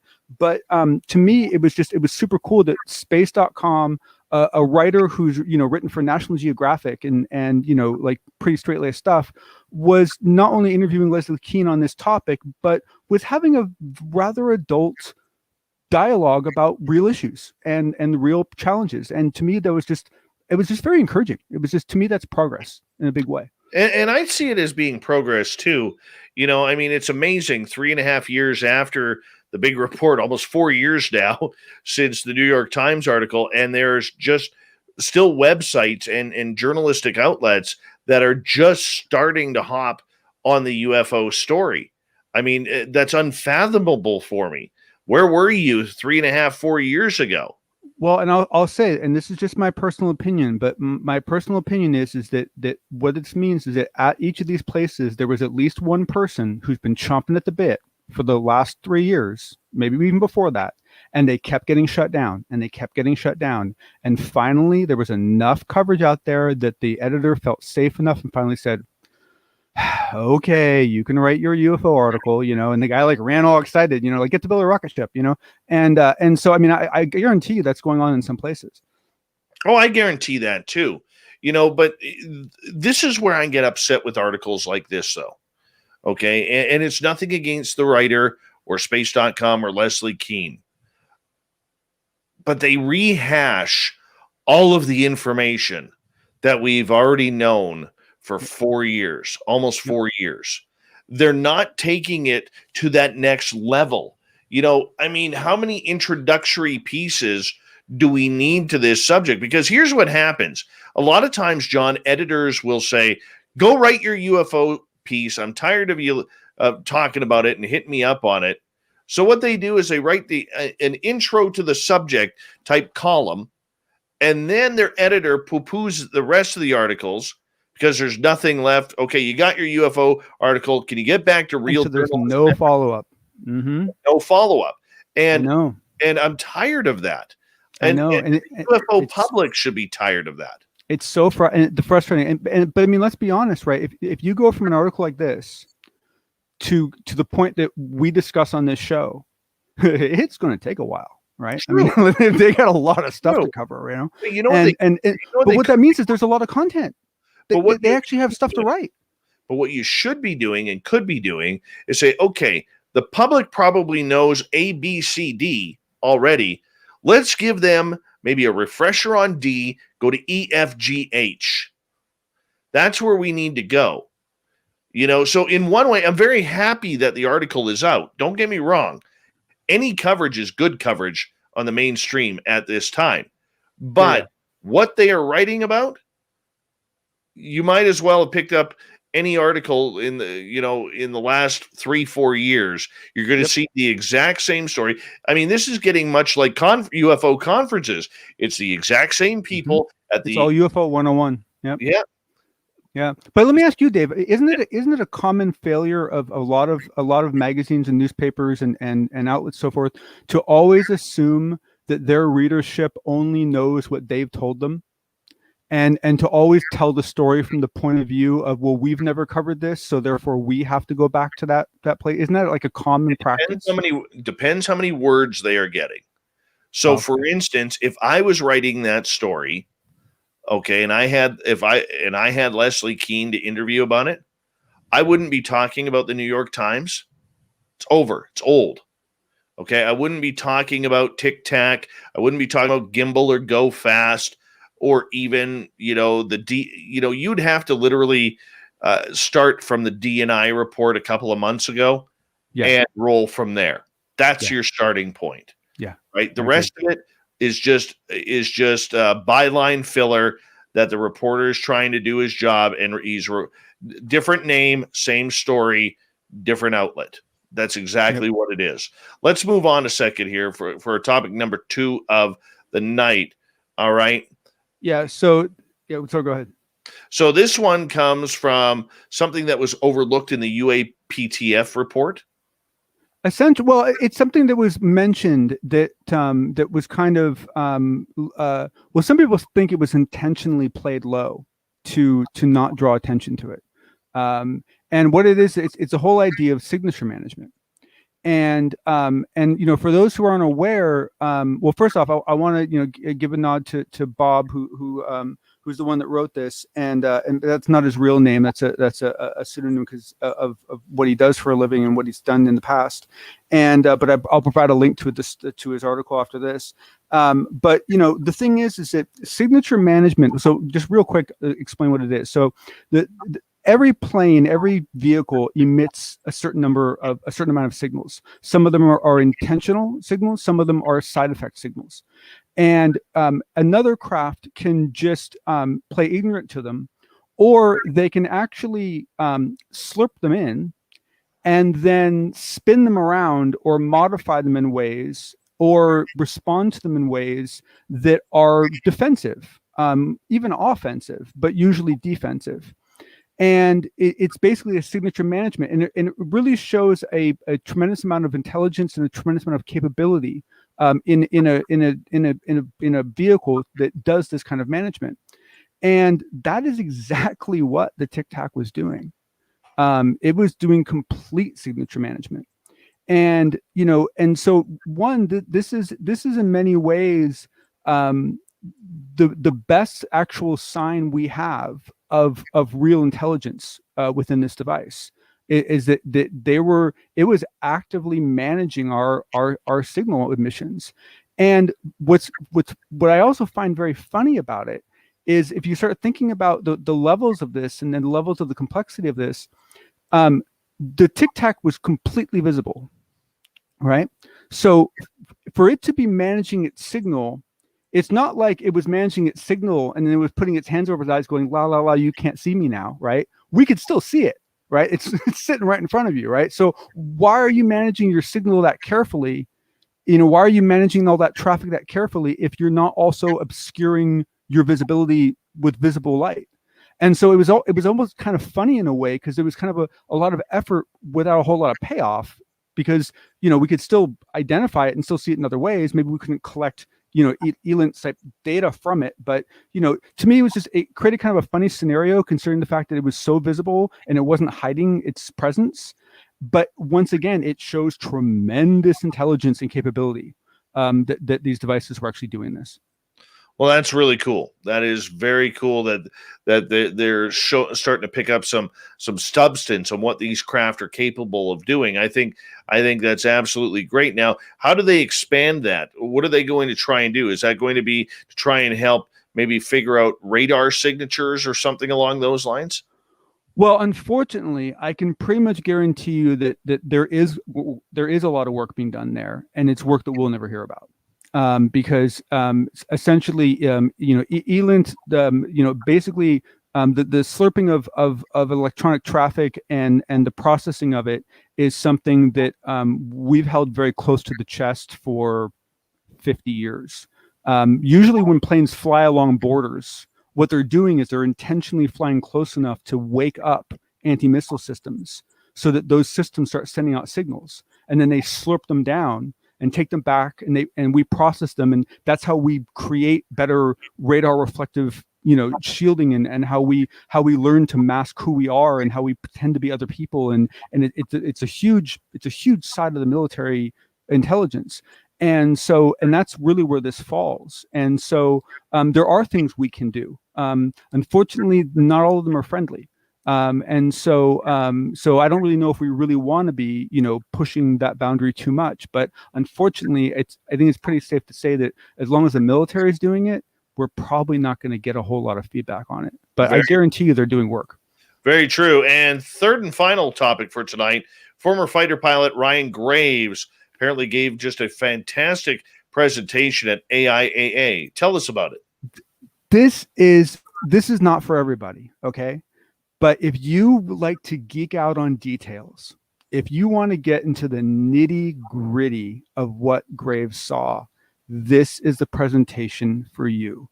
He goes into excruciating detail with slides on how many objects he saw, what their characteristics saw. I mean, just in the very beginning of the presentation, you get confirmed that that yes, the planes were upgraded from this, I believe, the 73 code to the 79 code for the radar, and he confirms that it was only the planes that had that upgrade that saw the contact. Any planes left in the fleet that didn't have that upgrade didn't see it. So you get a lot of very interesting details, and Graves does just a magnificent job of presenting it in a very clean, very unbiased way. And it's only like 28 minutes, and it's now available. They've made it publicly available. You can find it on YouTube. I'll supply a link for it later tonight. And I just, like I said, it's not for everyone. It's pretty geeky, but if you like that stuff, boy, man, this is just it's Disneyland.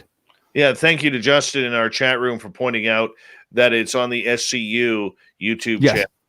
Yes. So that is great. I mean, I love the fact that Graves is coming out, because the more fighter pilot voices we get, the better. And, the fact that he is showing, along with, and Dietrich and others, has really taken a lot of the pressure off of David Fravor right at the beginning.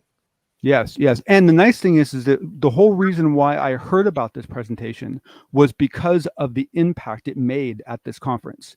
I mean, it really like people were talking about it. Like this presentation really had a huge impact on everyone else. And so it means a lot of people were listening and a lot of people were hearing what he was saying. What's probably, let's give it a little tease here since you've seen this. What's probably some of the most juiciest parts of that speech? Boy, for me, it was specific hard facts like what I just said. Like to me, like the fact that there was a specific jump in radar code and equipment. That he goes into details about how long that upgrade takes. When they were trained on it versus when they started using it.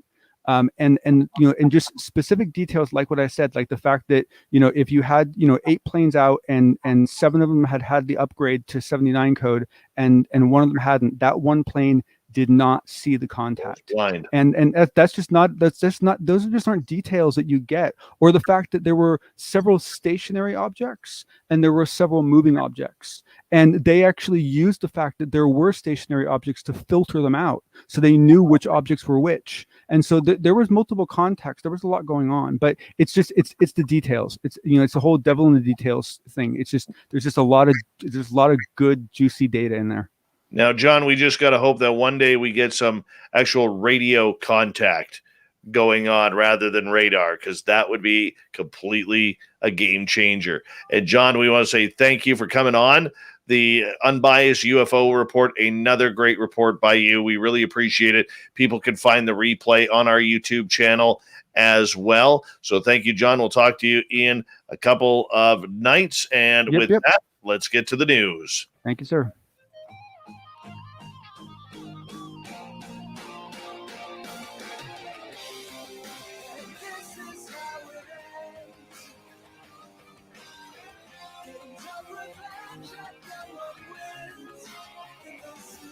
The news is always changing, which is why we bring you the SOR Newswire.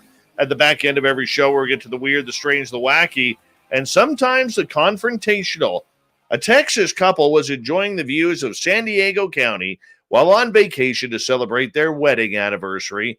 How nice. When suddenly, their rental car was slammed from behind, not by another vehicle, but by a small airplane that was making an emergency landing. I think we broke the fall. The plane didn't hit concrete. It hit our car, Sarah Tribbett said. Shortly after noon, a single-engine Piper PA-32 aircraft landed on southbound Interstate 5 near Del Mar, shocking drivers as the plane clipped Tribbett's vehicle before coming to a rest on the freeway. We were just driving down the freeway, and all of a sudden, something hit us really hard, and the glass shattered everywhere, Tribbett recalled. We're both okay, but it definitely was an interesting experience. What began as a romantic getaway in the city, where Tribbett and her husband got married, turned into a story of a lifetime. Great memories. That's what it's all for, isn't it? All right, let's move on to another story here. In the pantheon of the armed services, the U.S. Space Force has always been a bit of an odd duckling. Its genesis during Donald Trump's administration was hardly auspicious. Much of its missions existed in future tense, and it might be taking a little time from the convention of referring itself to the Guardians to catch on. It's not clear when the branch will actually even deploy troops in orbit.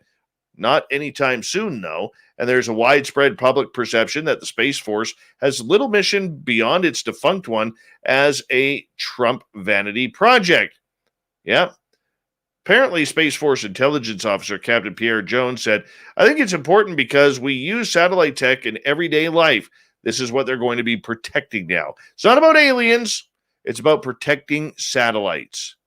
So that little bolt that is broken off a satellite, or that little screw, yeah, they're going to be blowing them out of the sky. Just like that. Pew, pew, pew, pew, pew, pew.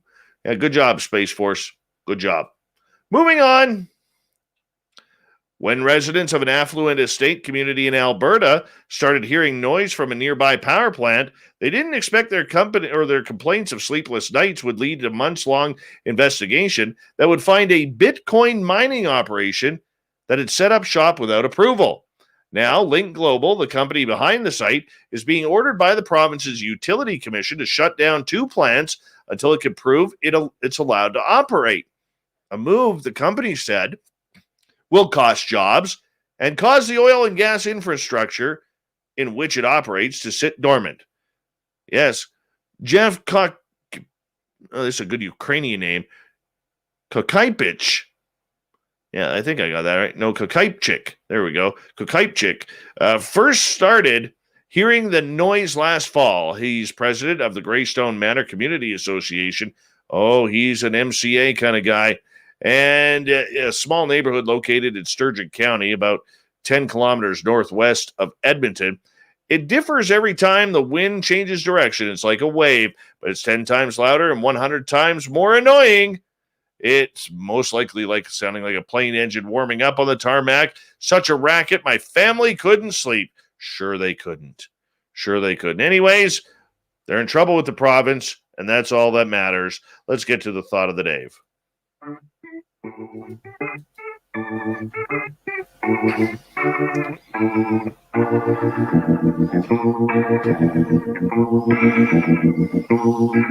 Thought of the day happens every night at this time, where we ask a question on our Facebook and Twitter pages. Let's get to it. What is your thoughts on regressing ET contactees and abductees for information about their experiences? And I would be down. Eric, only Casey would. John, if done by a qualified and experienced hypnotherapist, maybe. Selena, as long as it wouldn't harm the contactee or abductee, I'd be all right with it. Vincent, a person needs to be prepared. Once the toothpaste is out of the tube, it's awfully hard to get it back in. Angela, it's fine as long as the experiencer carefully documents the before and after info separately. Ron, slippery slope. Does it need to come to surface to be resolved? Yes. Chris, it's too suggestive, and if utilized by someone with less and honorable intentions, it can be real harmful. And that is your thought of the day today. Thank you for everybody participating. Thank you to John Hudson for the unbiased UFO report, Captain Shirky Poo for the wonderful news, and of course, Lesley Mitchell-Clarke, our guest tonight. We got Mr. Ron Bumblefoot Thal rocking in the background with Little Brother is Watching. Bumblefoot is the official music of Spaced Out Radio, rocking us in and out of every single show. Get your horns up for the guitar god himself. Special thanks to everybody listening in at home, at work, in your cars, wherever you may be. Thank you to everyone in our chat rooms tonight on YouTube, Twitch, LGAB, Revolution Radio, Spreaker, Facebook, the Space Travelers Club, and on Twitter at hashtag Spaced Out Radio.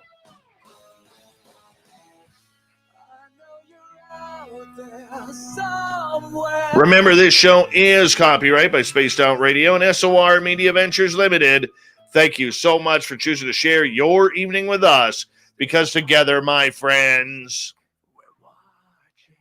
we own the night. Mr. Bumblefoot, we need a favor. We need you to take us home.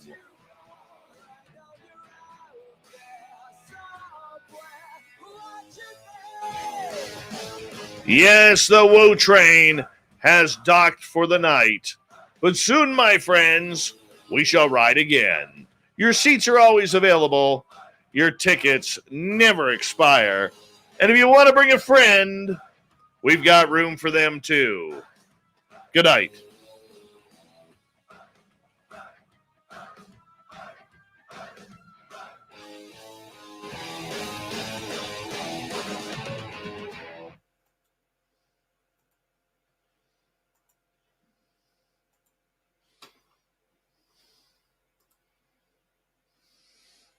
Good show, people.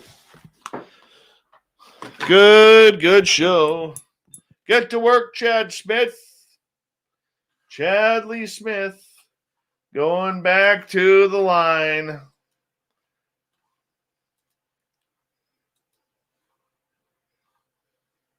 Making sprinkler heads for next summer.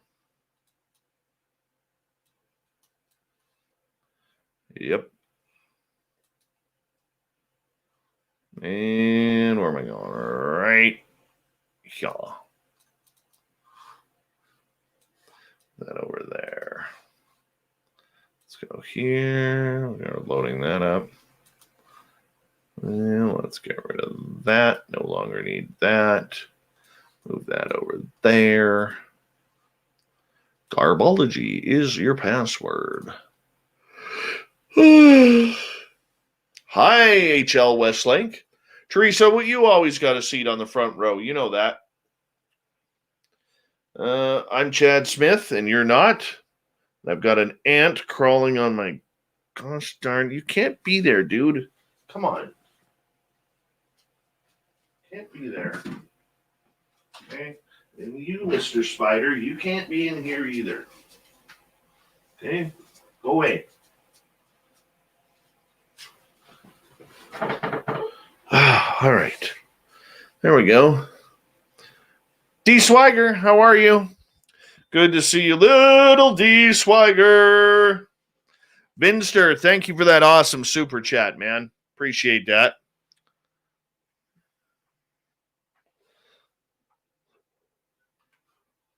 Who else came in late? Aussie Ange, how are you? Why so late today? And remember, when you respond, I'm going to read it like you're like in your accent. Witchy, what's going on?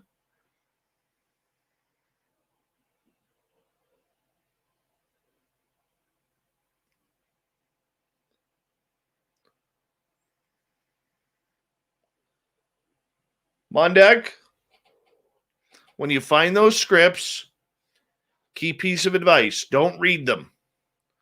Do not read those scripts. Take those scripts, write them to the way you speak. Okay? Otherwise, you will fail. Reading someone else's writing is extremely difficult. Yes, I heard you're in lockdown again, Witchy.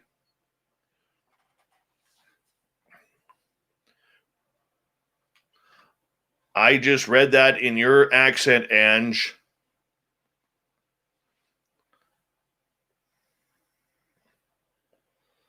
Look at Chad. Wants to know. I don't know what I'm making tonight, Chad. I got work to do after the show here, so I got to meet up with Gary.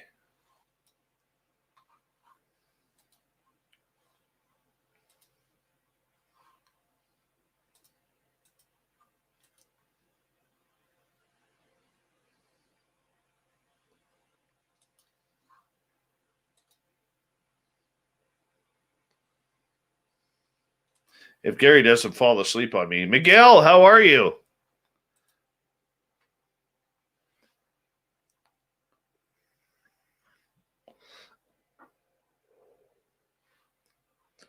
Gary and I got to, excuse me, we got to go over our next round of followers that we're going to buy. That's what we're going to do. Because, you know, we do that incessantly around here. We're watching. That was kind of creepy.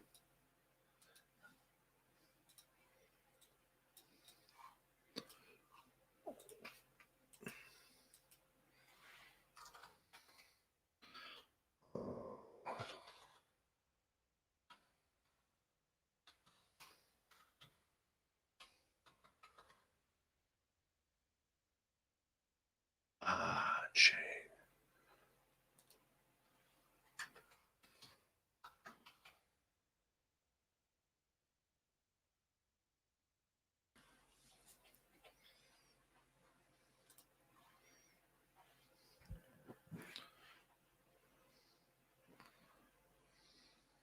The gorgeous and talented Jessica McCreary. I don't know. I'm going to convince Merle tomorrow if he's going to do a show and unboxing his dolls, his haunted dolls. I don't know. Did you hear the story about what happened, Jessica? Well, in case you didn't and others. So Merle had so-called won this contest for 2 haunted dolls and had them shipped. And he put them in underneath a table or a dresser or something in his house. He went away for the weekend, you know, with his girlfriend. Actually, they came up here, and I got to see them. And so when they got home, the box in which the what the hell is that? The box in which the dolls are in had moved from where it was where Merle put it to into the middle of the room. So he was a little freaked out by that. Can't really blame him.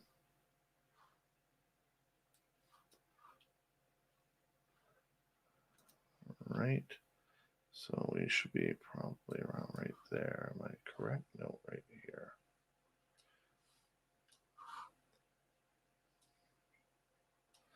Go check out the Angry Ghost Hunter on our YouTube channel. Merle tells the story on there. Nerved him a little bit.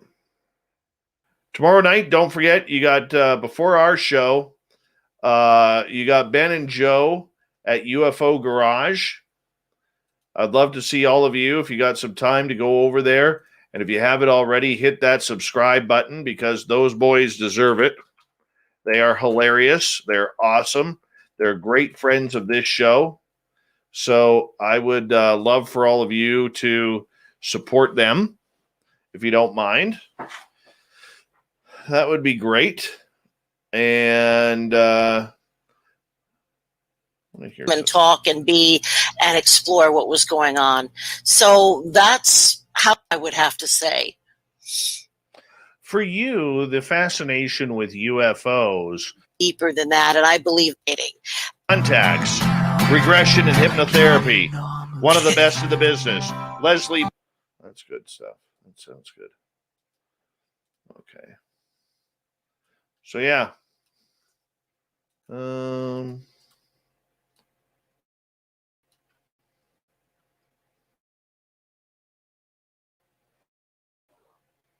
Yeah, maybe I'll join them. It all depends. If they want me to, I always stop into the chat room at UFO Garage.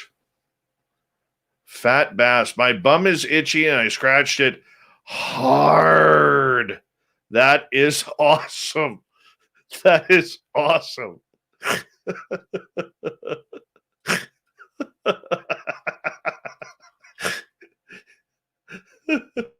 Oh, that is phenomenal.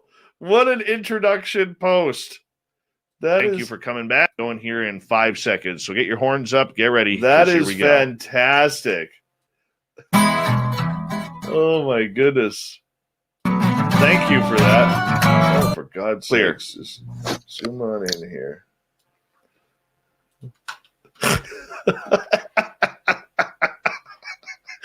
Oh, I love it.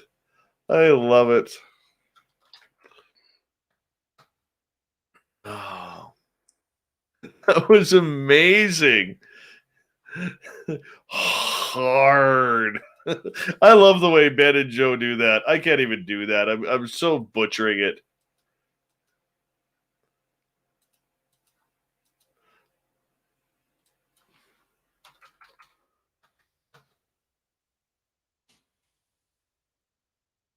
Oh, man. Oh, yeah. It's always good to be Chad Smithed, everyone. You never go wrong with being Chad Smithed.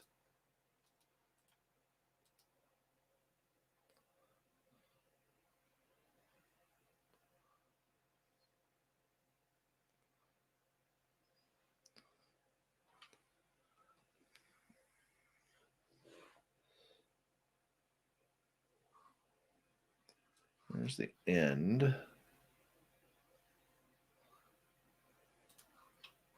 And I believe this is the end.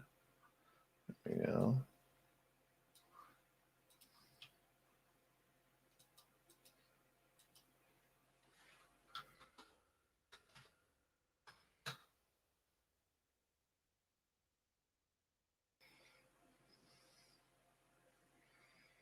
Oh, there's some good Chad Smithing happening right now. High quality Chad Smithing. Yes, for all my listeners, if you aren't subscribed to UFO Garage yet, you need to be subscribed. Make sure you definitely hit that subscribe button and ring that bell so you know when they're on. You'll get the notification.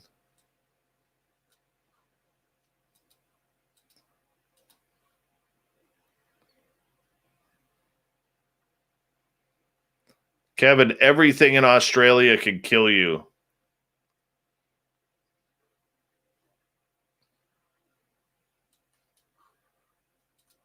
And the animals that can't kill you still want to kill you, but they're too small to kill you.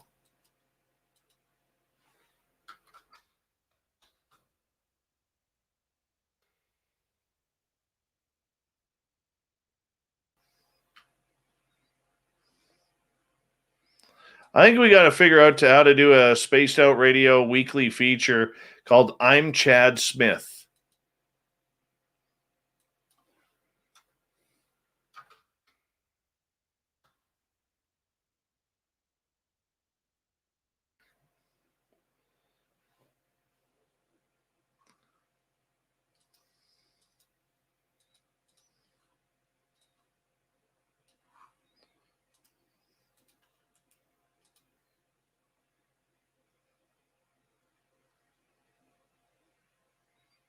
PBR is all right.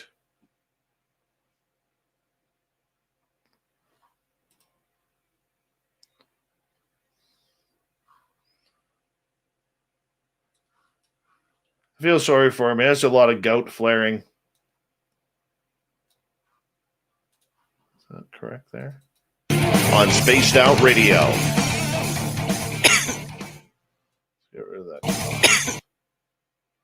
See if we can get rid of that cough.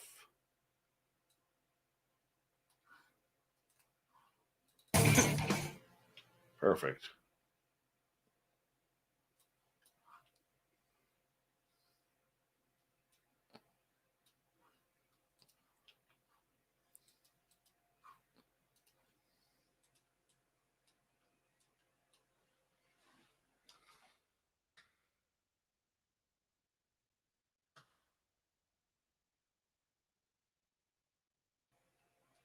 Damn it, what happened there? Didn't title. Let's go like that. Save this.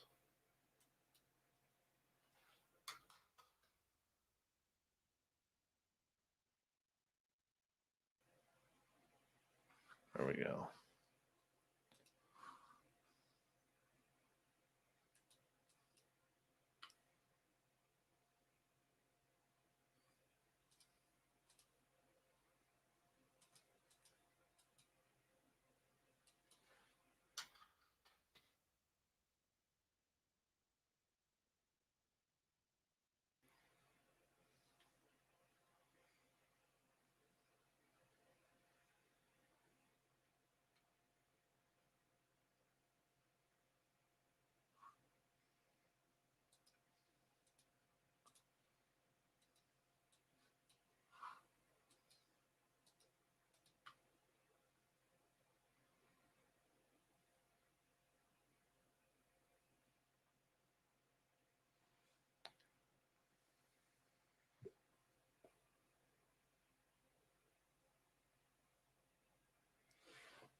Put that there. Put this here.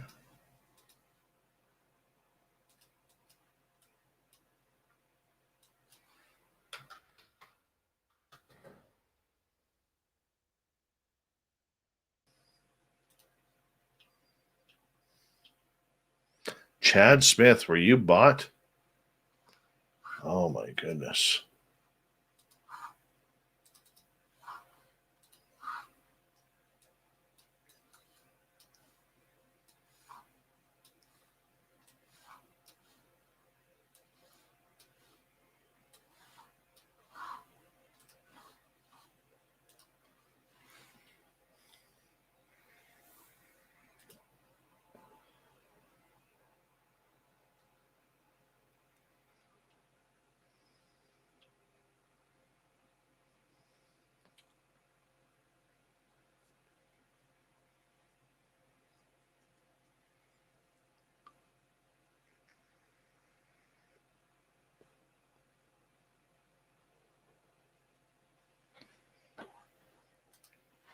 We do need to build a bigger Chad Smith shrine. Just so you know, that when we have our Vegas party, there is going to be a Chad Smith autograph table.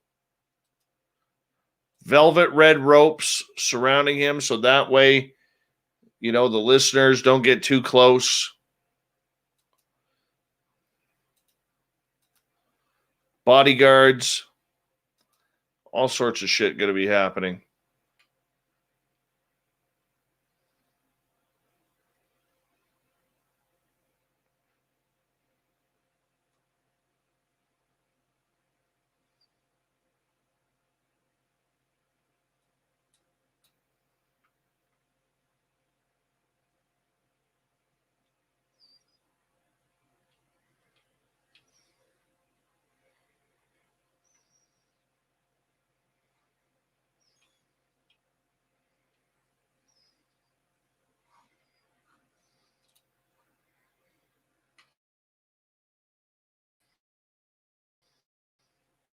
And it can take you 3 days to get there.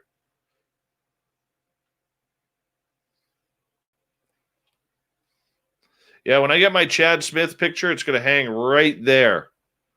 Right there.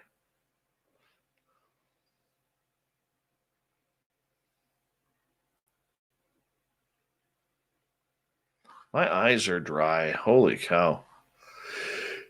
Oh, man, it probably has something to do with the fact that I could be tired, but no, that's just an excuse.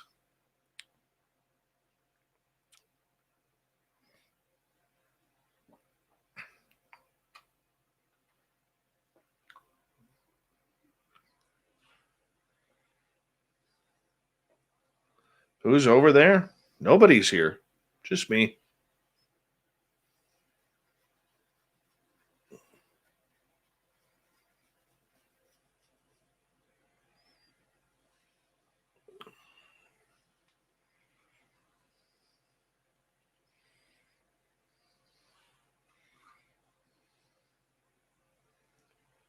Could be. Then again, it might be something that I was up at 7:45. And now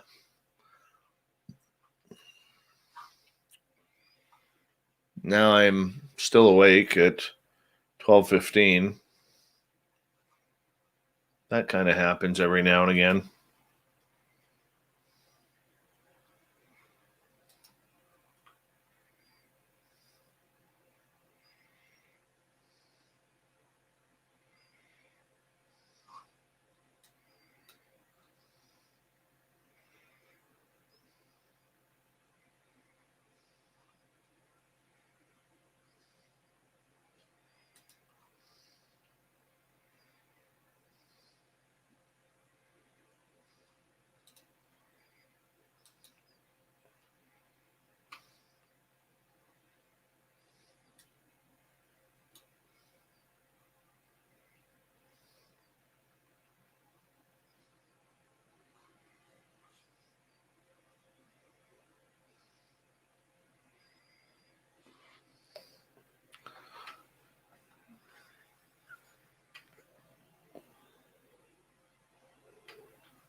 No, I mean, every now and again you get a real weirdo who kind of falls into place.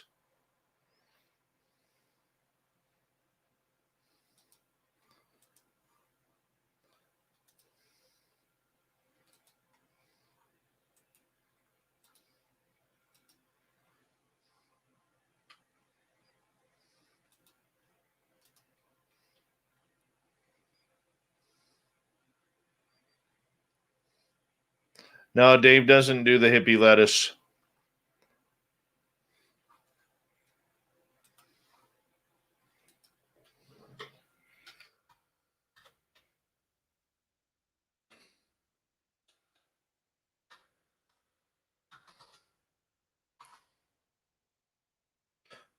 Give me 2 seconds, guys.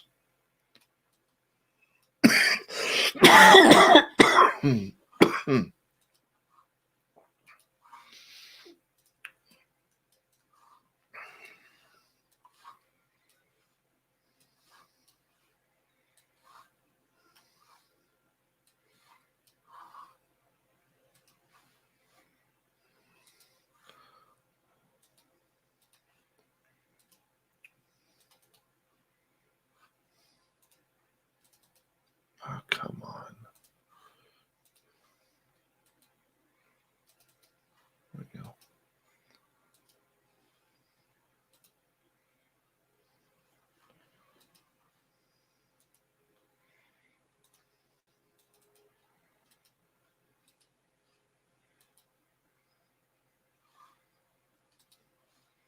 Oh, look who it is, everyone. Please. What's up? Do us a favor and touch that Fu Manchu for us. It is, everyone. Please. What's up? What is going on there? And touch that Fu Manchu for us. Is that on you or me? What is going on there? Hello, gorgeous Stephanie Jackson. Is that on you or me? On you. I don't see it. Yeah. You got to have some windows open.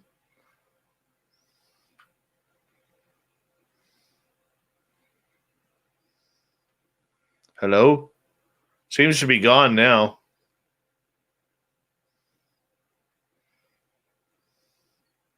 Talk to me, Goose. You muted me. Oh, you're muted.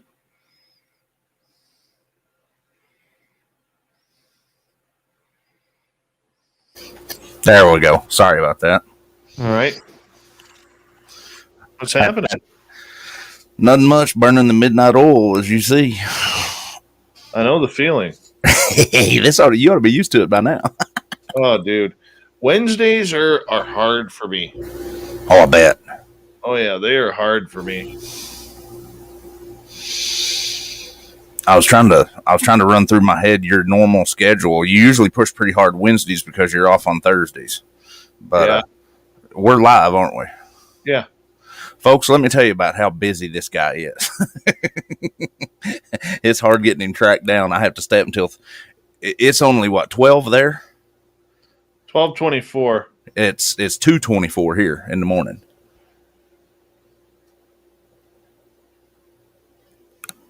Oh. A couple more minutes. Nah, I ain't in no hurry. I'm going to be up probably all night long. And I think by the time I get done with you tonight, you might be so fired up, you might not be sleepy. Is that a Rickenbacker you got in the background? That is a Gibson E85. Very nice. Yeah, that's that one I was telling you that I built. Very nice. Well, I say I built. I bought the guitar and then put new It ain't new electronics. The pickups are actually 68 model. The guitar, that's a Gen 2 reproduction, so it's 80s, late 80s, early 90s. Mm-hmm. And then it's got actual Series 1 E85 pickups in it, and then all my pots are all new. I've got 3-position pots on them.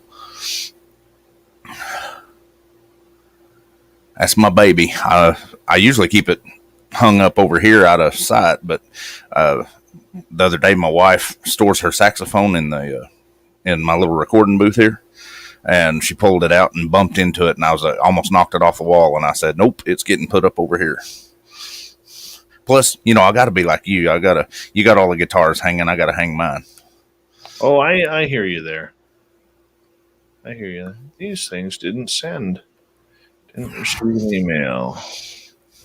Resend. I don't understand why we need these idiotic verification codes. 5:25 in Victoria, Australia. Yeah, I've got a friend in England, and she is actually getting ready to go to work. She's 6 hours ahead of us here. Darwin.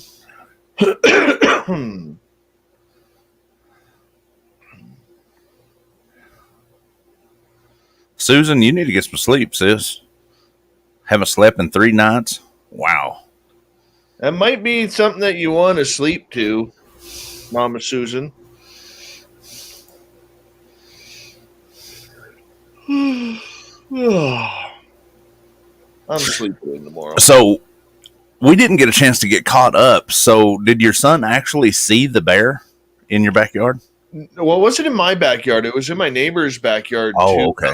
Down. So 2 of the other boys saw it, and they yelled at the parents, and the parents saw the bear. I guess the bear was on the other side of the fence, and they quickly told the kids that were playing over there to run home. So that's when my boy ran home scared. Oh, it was a bear. Wow. Yeah. What the Sam Do going on here? Do you keep any kind of like bear spray or something like that around the house? No. You might think about it. It might be a good idea. I know how Canada is about firearms. I think y'all can have shotguns up there. Oh, yeah. I don't have a license. Oh, yeah. I'll tell you something, with the fire issue, though, a Varelli pistol, the flare guns, work real good, but you'd have the fire issues.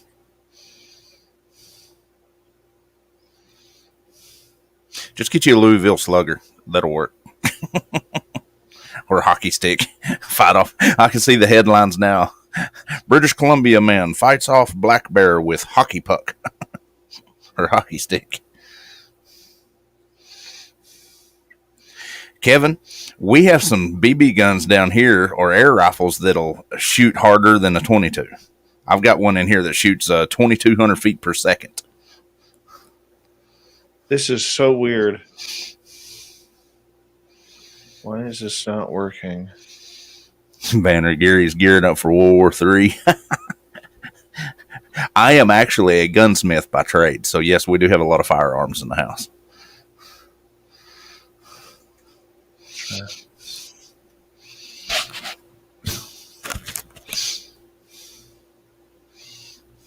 Not there.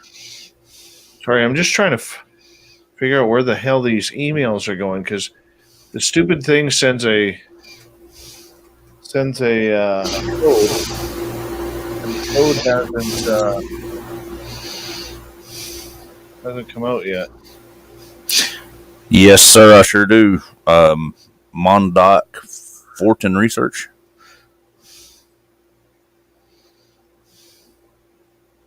What the hell is going on here?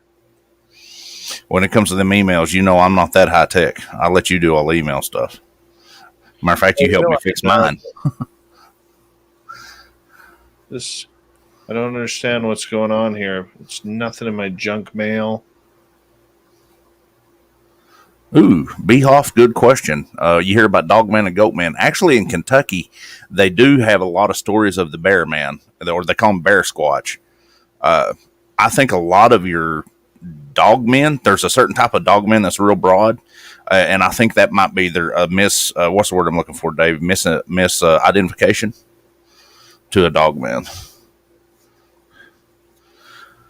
Depending on where you're at, Mundoc, I could do it. I usually glass the barrels glass the barrel channel, and I go in and reinforce it. And depending on which stock it is, I do float the barrel too. I usually run at least a $2 bill thickness in between, and also glass it and bed it in between my rifles. I like my barrels to float.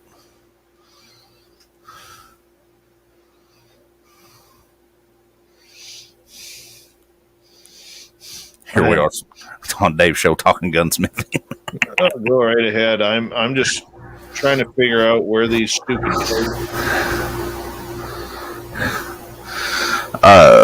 Behoff Lizard Man. Of course, everybody knows about the New Mexico reptilians and stuff, but there is a couple of stories out of South Carolina about in the swamp about a lizard, like an alligator man that.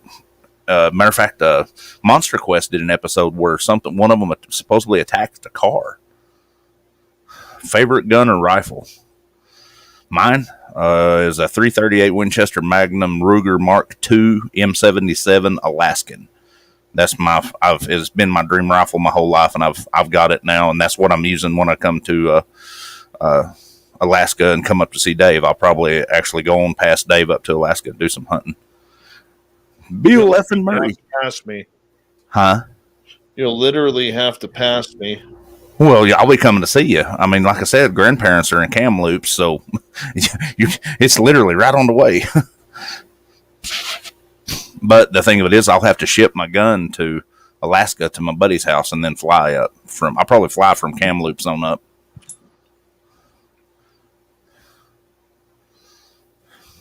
I don't understand where these goddamn things are. Chad Smith. I'm Gary Spikes Jr., but I'm not a gunsmith. Let's try this again.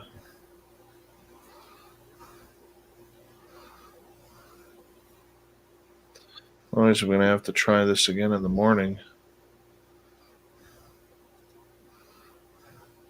My wife, you're talking about the calibers, my wife shoots competition with a .308. This target you see right here has a 3-inch pattern of 25 rounds. She did that right in the center of it, below Dave's picture, center mass. She did that at 685 yards. She's multiple trophies. Mama's a good shot. Very good shot.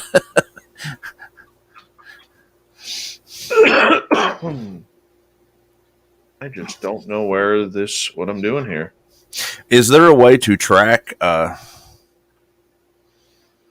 just have to keep saying, hitting resend for these stupid codes. That's weird. Yeah. Thoughts on Mothman? I'm not that. I've heard a lot of stories about it. They've even had a sighting here recently in Missouri. I've never done a lot of research on it because it terrifies me. We do have stories in South Texas of flying Sasquatches. I think that could be partially the Mothman deal. My first thoughts when I think of Mothman, like Dave said in a prior show about it being prior to a major incident, I think that they might be, more angelic or something like that, because we always talk about angels with wings or demons with wings. So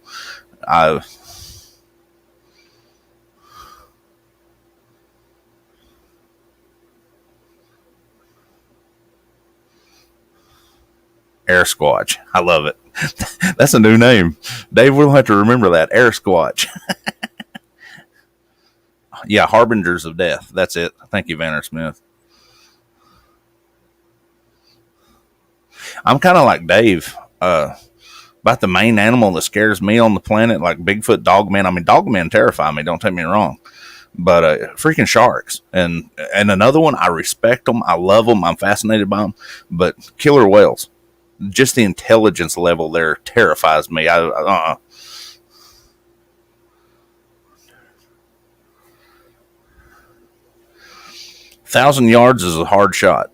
The wife does it on a regular basis. I do it on a regular basis. It's a fairly hard shot. I mean, because literally 1 millimeter at the barrel is over a foot at 1,000 yards. Directional.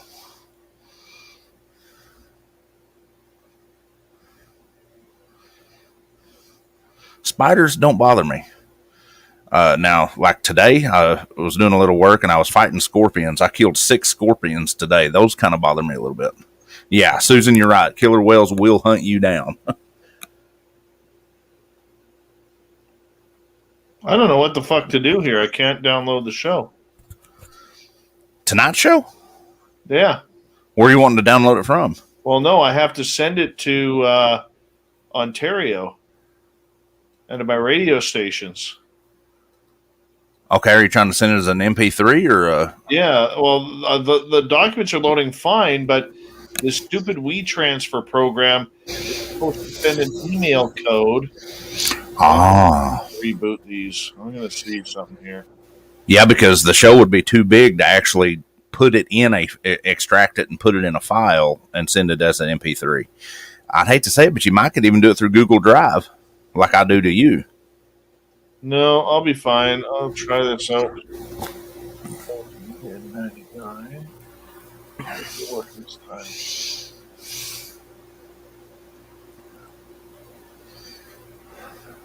I think WeTransfer might be down. Huh? We can ping it right quick. Let's look right quick. What's that?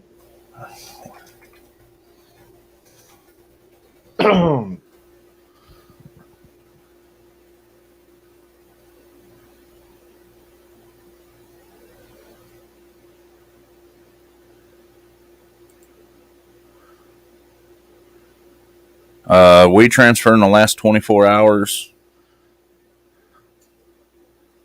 It had an outage at August 25th at 11 p.m. Well, then it's still down because 2 a.m. it is still down. Yeah. Okay, so I won't worry about that. Try it in the morning. Not a big deal. We'll get her done. We'll get her done. All right. Well, we're going to say goodnight because Gary and I have some work to do here. We're going to say goodnight to you guys. And Gary, that shaved head was very, very clean, by the way. That what? Your shaved head. Oh. I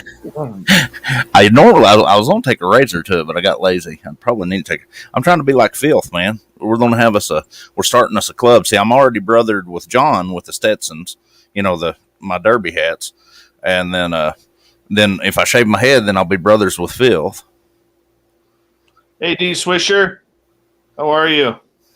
Good night, everyone. We'll talk to you very soon. Napster, let's hope that you can get your head out the doorway tomorrow. See you, brother. Take care. I'm Chad Smith. Gary's Chad Smith. We're both Chad Smith. We're out of here.